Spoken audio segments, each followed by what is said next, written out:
ಹಿರಿಯ ಚಿತ್ರಕಲಾವಿದ ಚಂದ್ರಶೇಖರ್ ಭೀಮಪ್ಪ ಸೋಮಶೆಟ್ಟಿ. ದಯವೇ ಧರ್ಮದ ಮೂಲ ಅಂತ ಹೇಳಿ ಬಹಳಷ್ಟು ಜೀವನ ಚರಿತ್ರೆ ಬಂದವು. ಆದರೆ ಬಸವಣ್ಣವರ ಜೀವನ ಚರಿತ್ರೆ ಇಲ್ಲಿವರೆಗೂ ಒಂದೂ ಕಾಣಿಲ್ಲ. ಬಸವಣ್ಣನವರ ಜನನಕ್ಕಿಂತ ಮೊದಲಿನಿಂದ ಆರಂಭವಾಗಿ ಅವರ ಅಂತ್ಯದು. ಪುರಾಣ ಸಂಗ್ರಹ ಮಾಡೋದು ಜನದಲ್ಲಿ ಸಂದರ್ಶನ ಮಾಡಿದಾಗ ಪುರಾಣನೂ ಆಧಾರ ಒಪ್ಪಂಗಿಲ್ಲ. ಜೀವನ ಚರಿತ್ರೆ ಮಾಡ್ಕೊಂಡು 108 ಪೇಂಟಿಂಗ್ ಮಾಡ್ಕೊಂಡು ವಿಚಾರಿಸ್ಕೊಂಡಿದ್ದೀನಿ. ಯಾಕೆ 108?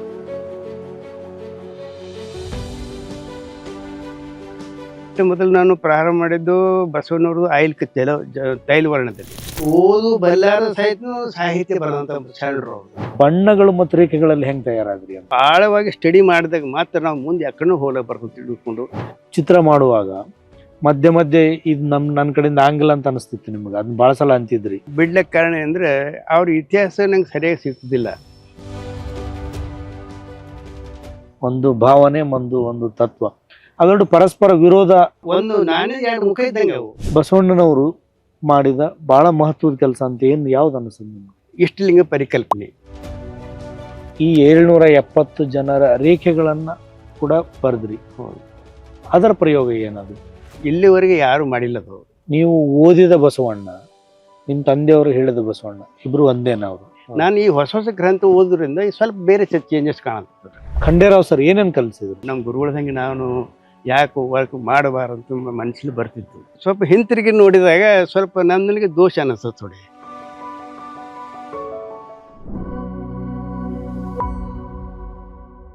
ಸ್ನೇಹಿತರೆ ನಮಸ್ಕಾರ.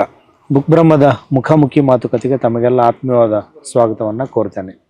ಈ ಮಾತುಕತೆಯ ಅತಿಥಿಯಾಗಿ ಇವತ್ತು ನಮ್ಮ ಜೊತೆಗಿರುವಂಥವರು ಹಿರಿಯ ಚಿತ್ರಕಲಾವಿದ ಚಂದ್ರಶೇಖರ್ ಭೀಮಪ್ಪ ಸೋಮಶೆಟ್ಟಿ ಸರ್ ಅಂತಾನೆ ಬೀದರ್ನಲ್ಲಿ ಅವರು ಚಿರಪರಿಚಿತರು. ಚಿತ್ರಕಲಾ ಶಿಕ್ಷಕರಾಗಿ 4 ದಶಕಗಳ ಸುಮಾರು 38 ವರ್ಷಗಳ ಕೆಲಸ ಮಾಡಿದ ನಂತರ 2006ರಲ್ಲಿ ಅವರು ನಿವೃತ್ತರಾದರು. ನಿವೃತ್ತಿಯ ನಂತರದ ದಿನಗಳಲ್ಲಿ 18 ವರ್ಷ ಸತತವಾಗಿ ಬಸವಣ್ಣನವರ ಬಗ್ಗೆ ಅಧ್ಯಯನ ಮಾಡ್ತಾ ಬಸವಣ್ಣನವರ ಬದುಕನ್ನು ಮತ್ತು ಅವರ ಸಮಕಾಲೀನ ಬದುಕನ್ನು ಅರ್ಥ ಮಾಡಿಕೊಂಡು ಅದನ್ನು ಕ್ಯಾನ್ವಾಸ್ ಮೇಲೆ ಬಣ್ಣಗಳ ಮೂಲಕ, ರೇಖೆಗಳ ಮೂಲಕ ಅವುಗಳನ್ನು ಹಿಡಿದಿಡುವಂಥ ಪ್ರಯತ್ನ ಮಾಡಿದರು. ಬಸವಣ್ಣನವರ ಬದುಕನ್ನು 125 ವರ್ಣಚಿತ್ರಗಳಲ್ಲಿ ದಾಖಲಿಸಿದ ಹಿರಿಮೆ ಅವ್ರದ್ದು. ಆ 125 ಚಿತ್ರಗಳನ್ನು ಒಳಗೊಂಡ ಶ್ರೀ ಗುರು ಬಸವ ಚಿತ್ರಚರಿತ ಅನ್ನುವ ಒಂದು ಅಪರೂಪದ ಮಹತ್ವದ ಪುಸ್ತಕವನ್ನು ಪ್ರಕಟಿಸಿದ್ದಾರೆ. ಈ ಪುಸ್ತಕದಲ್ಲಿ ಬಸವಣ್ಣನವರ ಬದುಕಿನ ವಿವಿಧ ಸಾಧನೆಗಳನ್ನು, ವಿವಿಧ ಪವಾಡಗಳನ್ನು, ಅವರ ಬದುಕಿನ ವಿವಿಧ ಮಜಲುಗಳನ್ನು, ಘಟ್ಟಗಳನ್ನು ಈ ಚಿತ್ರಗಳು ಬಣ್ಣಗಳಲ್ಲಿ ಸೋಮಶೆಟ್ಟಿ ಸರ್ ರೆಕಾರ್ಡ್ ಮಾಡಿದ್ದಾರೆ. ಈ ಚಿತ್ರಗಳಿಗಾಗಿ ಒಂದು ಪ್ರತ್ಯೇಕವಾದ ಸೋಮಶೆಟ್ಟಿ ಗ್ಯಾಲರಿ ಅಂತ ಒಂದನ್ನು ಬೀದರ್ಲಿ ಸ್ಥಾಪಿಸಿ ಶಾಶ್ವತವಾದ ಒಂದು ಗ್ಯಾಲರಿಯನ್ನು ಕೂಡ ಮಾಡಿದ್ದಾರೆ. ಬಸವಣ್ಣನವರ ಬದುಕನ್ನು ಬಣ್ಣದಲ್ಲಿ, ರೇಖೆಗಳಲ್ಲಿ ದಾಖಲಿಸುವ ಈ ಅಪರೂಪದ ಮತ್ತು ಮಹತ್ವದ ಕೆಲಸ ಮಾಡಿದ ಸೋಮಶೆಟ್ಟಿ ಸರ್ ಅವರನ್ನು ನಾನು ಈ ಮಾತುಕತೆಗೆ ಪ್ರೀತಿ ಮತ್ತು ಗೌರವದಿಂದ ಸ್ವಾಗತಿಸ್ತೇನೆ. ಸರ್ ನಮಸ್ಕಾರ. ನಮಸ್ಕಾರ ಸರ್. ಸರ್, ಈ ಬಸವಣ್ಣನವ್ರ ಬದುಕು ರೇಖೆಗಳಲ್ಲಿ ಮತ್ತು ಬಣ್ಣಗಳಲ್ಲಿ ಬರ್ಬೇಕಂತ ಅನ್ಸಿದ್ದು ಯಾಕೆ ಮತ್ತು ಯಾವಾಗ? ಇದು ಬರಲಿಕ್ಕೆ ನಮ್ಮ ತಂದೆ ತಾಯಿಯವರು ಮೂಲತಃ ಕಾರಣ. ಅದ್ರ ಜೊತೆಗೆ ನಾವು ಬಾಲಿಕೆ ಪಟ್ಟಿದ್ದೇವರು, ಚನ್ನಬಸವ ಪಟ್ಟಿದ್ದೇವರು. ಅವರು ಆಗಾಗ ಮನೆಗೆ ಬರ್ತಿದ್ರು. ಮನೆಗೆ ಬಂದು ಬಸವನ ಶರಣರ ಬಗ್ಗೆನೇ ಸ್ವಲ್ಪ ಆಳವಾಗಿ ಅಭ್ಯಾಸ ಮಾಡಿ ಅವ್ರ ಬಗ್ಗೆನೇ ಕಲಾಕೃತಿಗಳು ಮಾಡಬೇಕಂತ ಅವರು ಆಗಾಗ ಹೇಳ್ತಿದ್ರು. ಇದೇ ಮನಸ್ಸಿನಲ್ಲಿ ಇಟ್ಕೊಂಡು ನಾನು ಚಿತ್ರಕಲಾ ಶಿಕ್ಷಕನಾಗಿ ಸುಮಾರು 33 ವರ್ಷ ಸೇವೆ ಮಾಡಿದ ನಂತರ ಅವರು ತಂದೆಯವರ ಅಪೇಕ್ಷೆ ಪ್ರಕಾರನೇ ಬಸವಣ್ಣವರ ಜೀವನ ಚರಿತ್ರೆ ಮಾಡಬೇಕು ಅಂತ ಉದ್ದೇಶ ಇಟ್ಕೊಂಡು ಅದ್ರ ಜೊತೆಗೆ ಬೇರೆ ಬೇರೆ ಶರಣರು, ಬೇರೆ ಬೇರೆ ಉದಾರ್ಥವಾಗಿ ಬುದ್ಧ, ಅಂಬೇಡ್ಕರ್ ಆಗಲಿ, ಬುದ್ಧದಾಗಲಿ ಭಾಳಷ್ಟು ಜೀವನ ಚರಿತ್ರೆ ಬಂದವು. ಆದರೆ ಬಸವಣ್ಣವರ ಜೀವನ ಚರಿತ್ರೆ ಇಲ್ಲಿವರೆಗೂ ಒಂದೂ ಕಾಣಿಲ್ಲ. ಇದೆಲ್ಲ ನಾನು ಸ್ವಲ್ಪ ಸೂಕ್ಷ್ಮವಾಗಿ ಅಬ್ಸರ್ವ್ ಮಾಡಿದಾಗ ನಿಜವಾಗಿ ಬಸವಣ್ಣವ್ರು ಮಾಡಬೇಕು. ಎರಡನೇದಾಗಿ ಅಂದರೆ ನಮ್ಮ ಬೀದರ ಕಲ್ಯಾಣ ನಾಡಿನಲ್ಲಿ ಬಸವಣ್ಣವರು 12ನೇ ಶತಮಾನದಲ್ಲಿ ಏನು ದೊಡ್ಡ ಕ್ರಾಂತಿಯನ್ನು ಮಾಡಿ ಹೋದರು. ಇಡೀ ವಿಶ್ವಕ್ಕೆ ಒಂದು ದೊಡ್ಡ ಮಾದರಿ ಅನುಭವ ಮಂಟಪದ ಮಾದರಿ ಕೊಟ್ಟಿದ್ರು. ಇಡೀ ವಿಶ್ವದಲ್ಲೇ ಮೊಟ್ಟ ಮೊದಲನೇ ಅನುಭವ ಮಂಟಪ. ಇಂಥ ಮಹಾ ವ್ಯಕ್ತಿಗಳು ಧಾರ್ಮಿಕದಾಗಲಿ, ಶೈಕ್ಷಣಿಕದಲ್ಲಿ, ಸಮಾಜ ಸುಧಾರಣೆಯಲ್ಲಿ ಪ್ರತಿಯೊಂದು ಕ್ಷೇತ್ರದಲ್ಲಿ ಅವರು ಮಾಡೋಂಥ ಕಾರ್ಯವನ್ನು ಇದೆಲ್ಲ ನೋಡಿ ನನಗೇನಂತಂದರೆ ಇದು ಮಾಡಬೇಕು, ಇದನ್ನೇ ಎತ್ತಿ ಹಿಡಿಬೇಕಂತ ಅಪೇಕ್ಷೆ ಮಾಡಿಕೊಂಡು ಅವರು ಕಲಾಕೃತಿ ಬಗ್ಗೆ ನಾನು ವಚನ ಸಾಹಿತ್ಯ ಮತ್ತು ಜನವಾಣಿಯನ್ನು ಸಂಗ್ರಹ ಮಾಡಿಕೊಂಡು ಸುಮಾರು 5-6 ತಿಂಗಳ ತನಕ ಅಭ್ಯಾಸ ಮಾಡಿದ್ದು.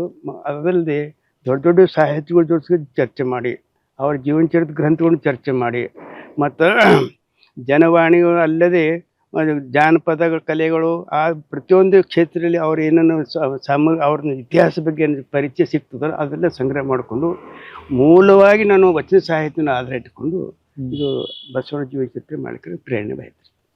ಸರ್, ಈ ಕೆಲಸ ಮಾಡುವಾಗ ಶುರು ಮಾಡುವಾಗ ಏನು ಅನಿಸ್ತಿತ್ತು? ಆ್ಯಕ್ಚುಲಿ ಆಗ್ತದಂತ ಅನಿಸ್ತಿತ್ತು ಇದು ಬಸವನವರ ಜೀವಂತ ಪ್ರಾರಂಭ ಮಾಡಿದಾಗ ನಾನು ಚರಿತ್ರೆ ಎಷ್ಟು ದೊಡ್ಡ ಪ್ರಮಾಣದಲ್ಲಿ ಮಾಡಬೇಕು ಅಂತ ಹಾಗೆ ಉದ್ದೇಶ ಇರಲಿಲ್ಲ.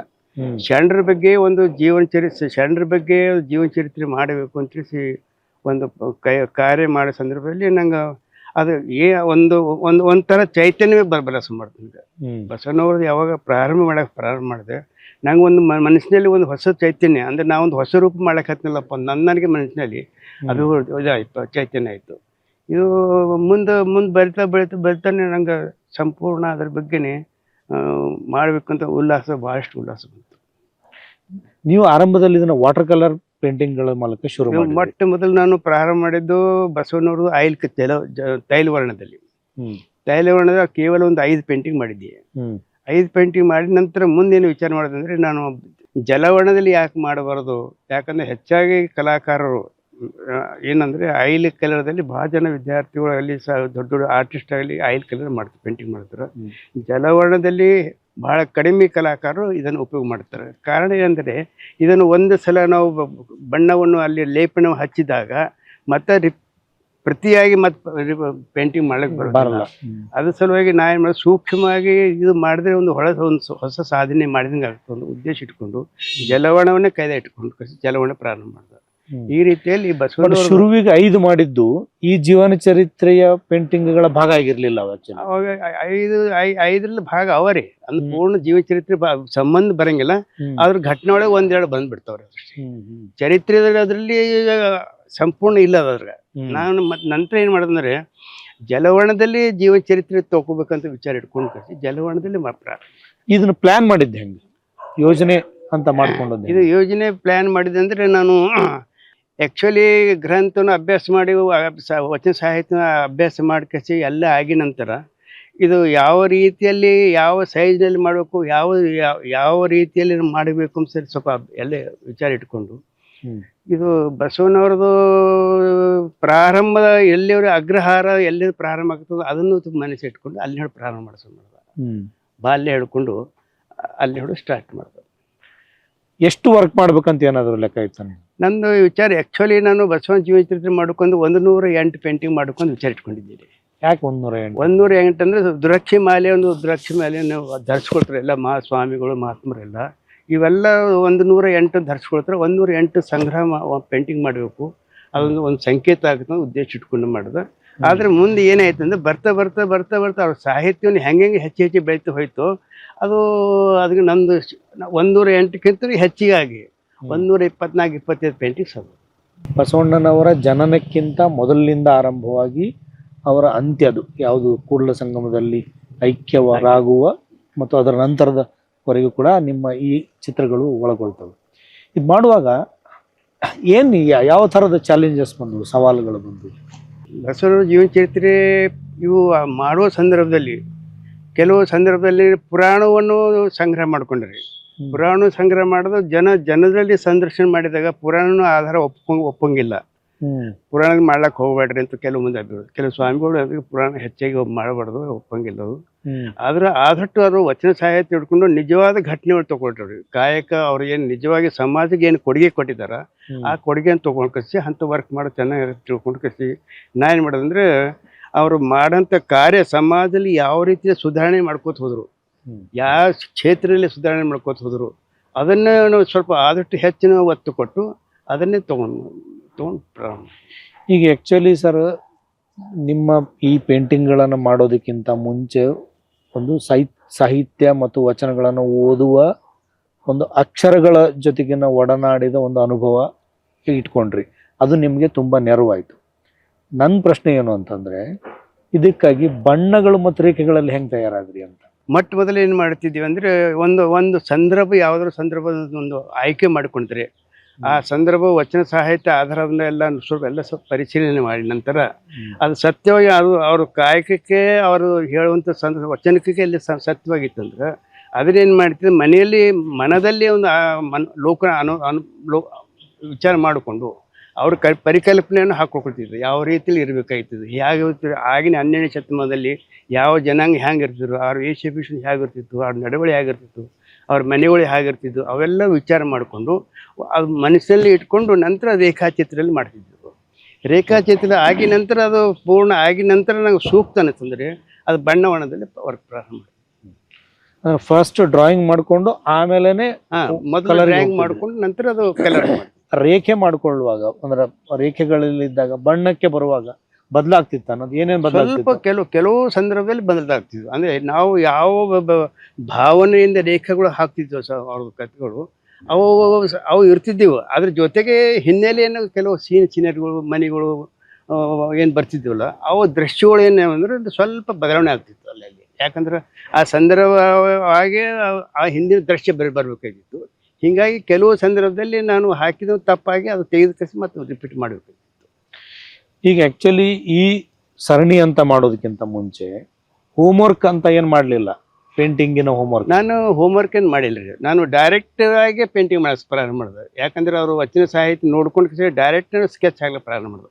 ಮೊದಲು ಪರಿಪೂರ್ಣ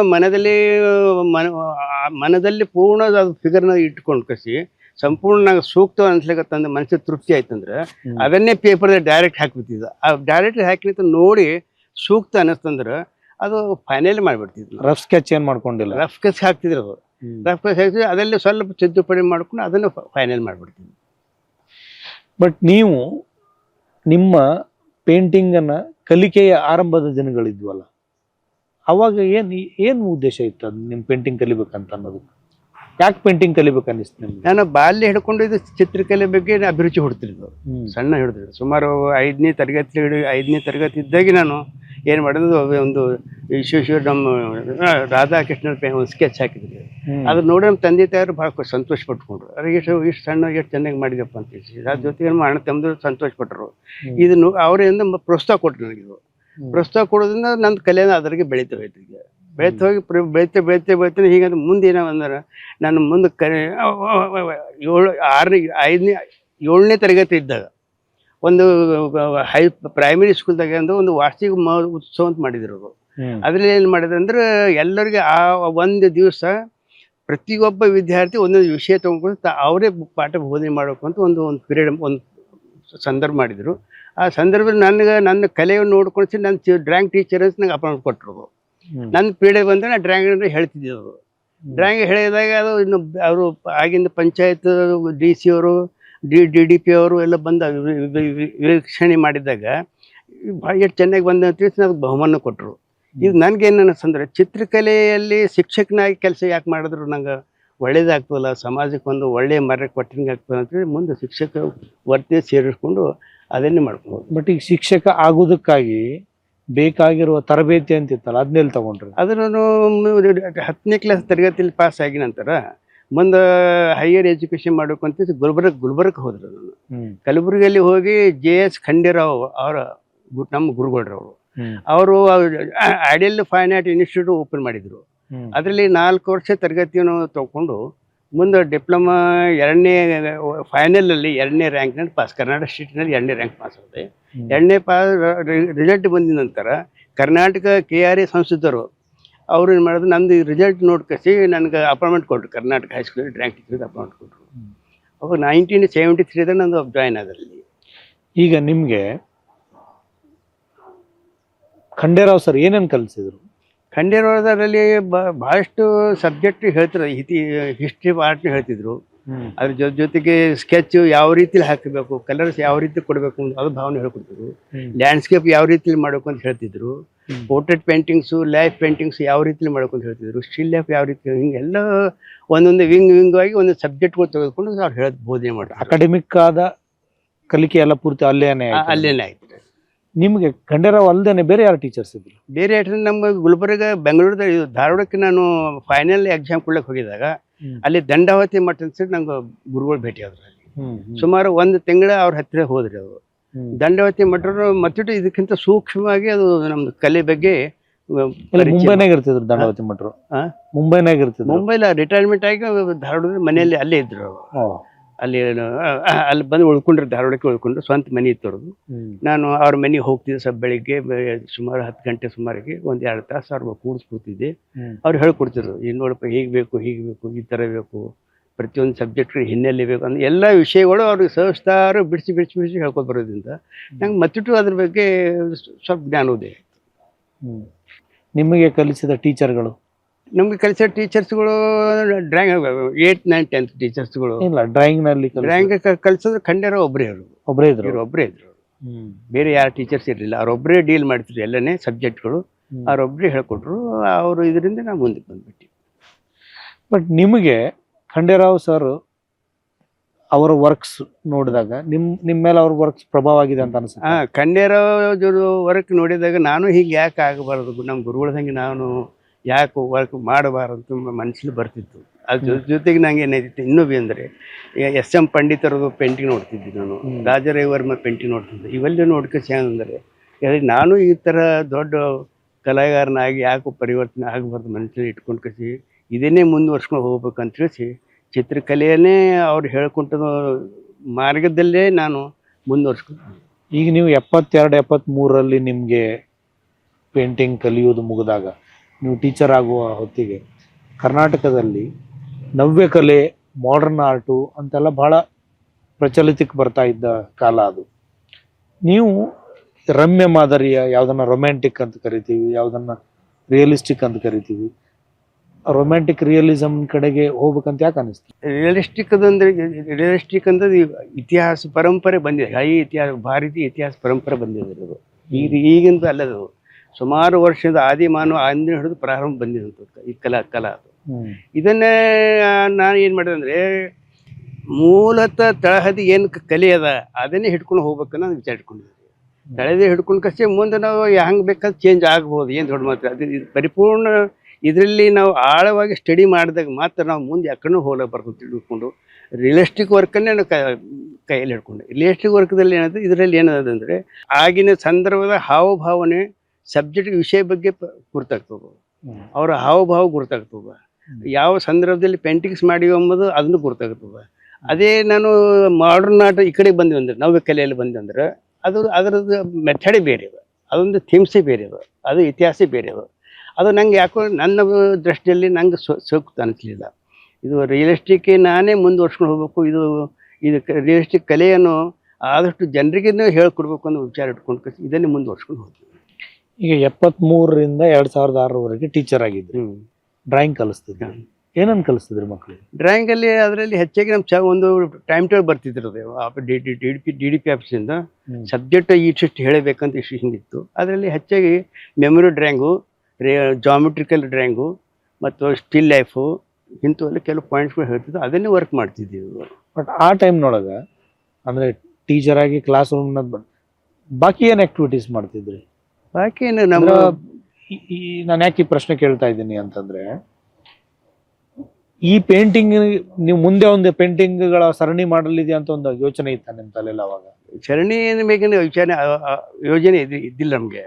ಅದು ಇಷ್ಟೇ ಏನಿತ್ತು ಅಂದರೆ ಮಕ್ಕಳಿಗೆ ನಾನು ಆದಷ್ಟು ಹುಡುಗರಿಗೆ ಚಿತ್ರಕಲೆ ಬಗ್ಗೆ ಹೆಚ್ಚು ಪ್ರೋತ್ಸಾಹ ಕೊಡಬೇಕು. ಸ್ವಲ್ಪ ಆಗಿನ ಕಾಲದಲ್ಲಿ ಏನಾಯ್ತು, ಚಿತ್ರಕಲೆ ಕಲೀರಂತ ಕಲಿತಿದ್ದಿಲ್ಲ, ಯಾರನ್ನು ಹೆಚ್ಚು ಇಂಟ್ರೆಸ್ಟ್ ಕೊಡ್ತಿದ್ದಿಲ್ಲ. ನಾನು ಆದಷ್ಟು ಚಿತ್ರಕಲೆ ಮಕ್ಕಳಿಗೆ ಹೇಳ್ಕಸಿ ಅವ್ರ ಪೇರೆಂಟ್ಸ್ ಕರ್ಸ್ಕಸಿ ಹೇಳಿ ಮಾಡಿ ಚಿತ್ರಕಲೆ ಮುಂದೆ ಭಾಳ ಭವಿಷ್ಯದ ಒಳ್ಳೇದು ಅಂತ ನಾವು ಹೇಳ್ಕೊಡ್ಬೇಕು, ಅದನ್ನು ಮುಂದುವರಿಸ್ಕೋಬೇಕು, ಕಲೆ ಬೆಳೆಸಬೇಕು, ಕಲೆ ಉಳಿಸ್ಬೇಕಂತ ಉದ್ದೇಶ ಇಟ್ಕೊಂಡು ಇದನ್ನೇ ನಾನು ಇದು ಮಾಡ್ಕೊತೀನಿ. ಸರ್ವೀಸಲ್ಲಿದ್ದಾಗ ಬೇರೆ ಥರದ ನಿಮ್ಮದೇ ಆದ ನಿಮ್ಮ ಅಕಾಡೆಮಿಕ್ ಇಂಟ್ರೆಸ್ಟಿನ ವರ್ಕ್ಸ್ ಪೇಂಟಿಂಗ್ ಅಂತಂದು ಮಾಡ್ತಿರ್ಲಿಲ್ಲ? ಮಾಡಿದ್ದಾರೆ. ಅದು ಏನೇನು ಇರ್ತಿದ್ವು ಅದರಲ್ಲಿ? ಕೆಲವು ರೇಖಾಚಿತ್ರಗಳಲ್ಲಿ ಕೆಲವು ಲ್ಯಾಂಡ್ಸ್ಕೇಪ್ ಪೇಂಟಿಂಗ್ಸ್ ಎಲ್ಲ ಮಾಡಿದ್ದಾರೆ.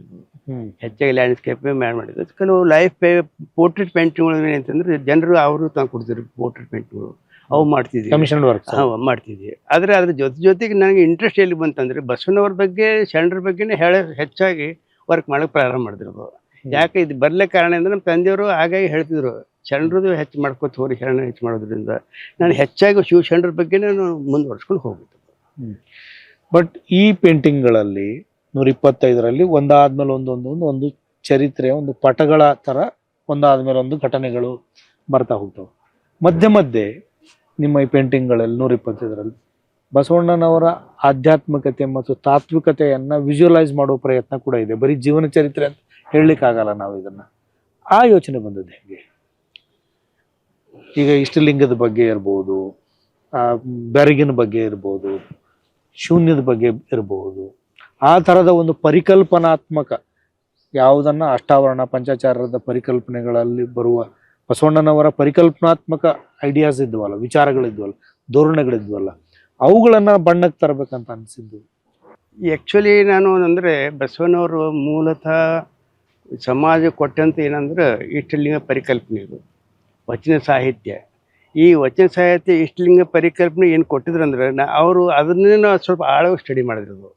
ಇದು ಯಾವ ರೀತಿಯಲ್ಲಿ ಇಷ್ಟಲಿಂಗ ಕೊಟ್ಟಿದ್ರು, ಹೆಂಗೆ ಕೊಟ್ಟಿದ್ರು, ಯಾವ ರೀತಿ ಅದು ಉದ್ಭವ ಆಯಿತು, ಸ್ವಲ್ಪ ಸಾಹಿತ್ಯ ರೂಪದಲ್ಲಿ ನಾನು ನೋಡಿಕೊಂಡು ನನ್ನ ಬಣ್ಣದ ಕಲೆಯಲ್ಲಿ ಯಾವ ರೀತಿ ಮೂಡಿಸ್ಬೇಕು ಅಂತ ಒಂದು ಸ್ವಲ್ಪ ಕಲ್ಪನೆ ಮಾಡಿ ಅದು ಬಣ್ಣ ರೂಪದಲ್ಲಿ ಪರಿವರ್ತನೆ ಮಾಡೋ ಪ್ರಾರಂಭ ಮಾಡೋದು. ಹೀಗಾಗಿ ಅದೊಂದು ಹೊಸ ಚೈತನ್ಯ, ಅದು ಹೊಸದು ರೂಪವನ್ನು ತಾಳ್ತು.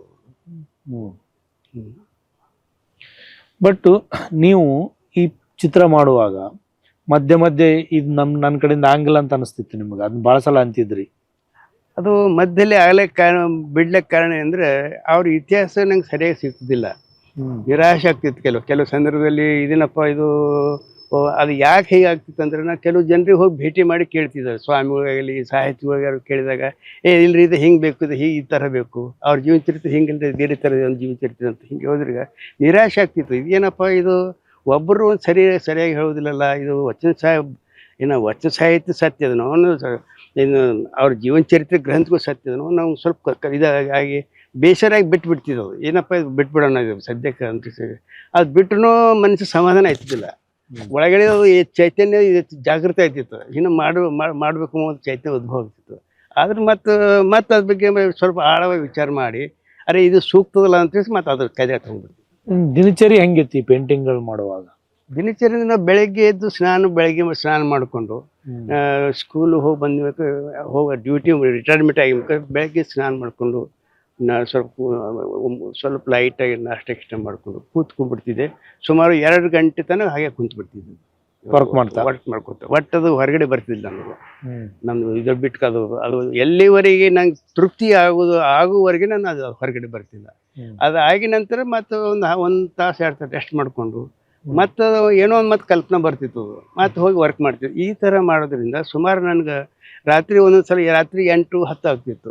ಒಂದೊಂದ್ಸಲ ರಾತ್ರಿ ನಸ್ಕಿನಾಗ ಎದ್ದು ಕಸಿ ಮಾಡ್ಬೇಕು ಅಂತ ಚೈತನ್ಯ ಬರ್ತಿತ್ತು, ಅದು ಈ ಥರ ಮಾಡಬೇಕು ಹಿಂಗೆ ಮಾಡಬೇಕು ಅಂತ ಹೇಳಿ. ಮತ್ತು ಬೆಳಗ್ಗೆ ಎದ್ದು ಕಸಿ ಅದೇ ರೀತಿ ಥರದಲ್ಲಿ ಕಲ ಮೂಡಿಸೋ ಪ್ರಯತ್ನ ಮಾಡ್ತಿದ್ದೆವು. ಅಂದ್ರೆ ಹೊರಗಿನ ಬಾಹ್ಯ ಆಕಾಶದ ಹೊರಗಿನ ಸಮಾಜದ ನಂಗೆ ಸಂಪರ್ಕ ಬಂದಾಗಿತ್ತು, ಕಡಿಮೆ ಆಗಿತ್ತು.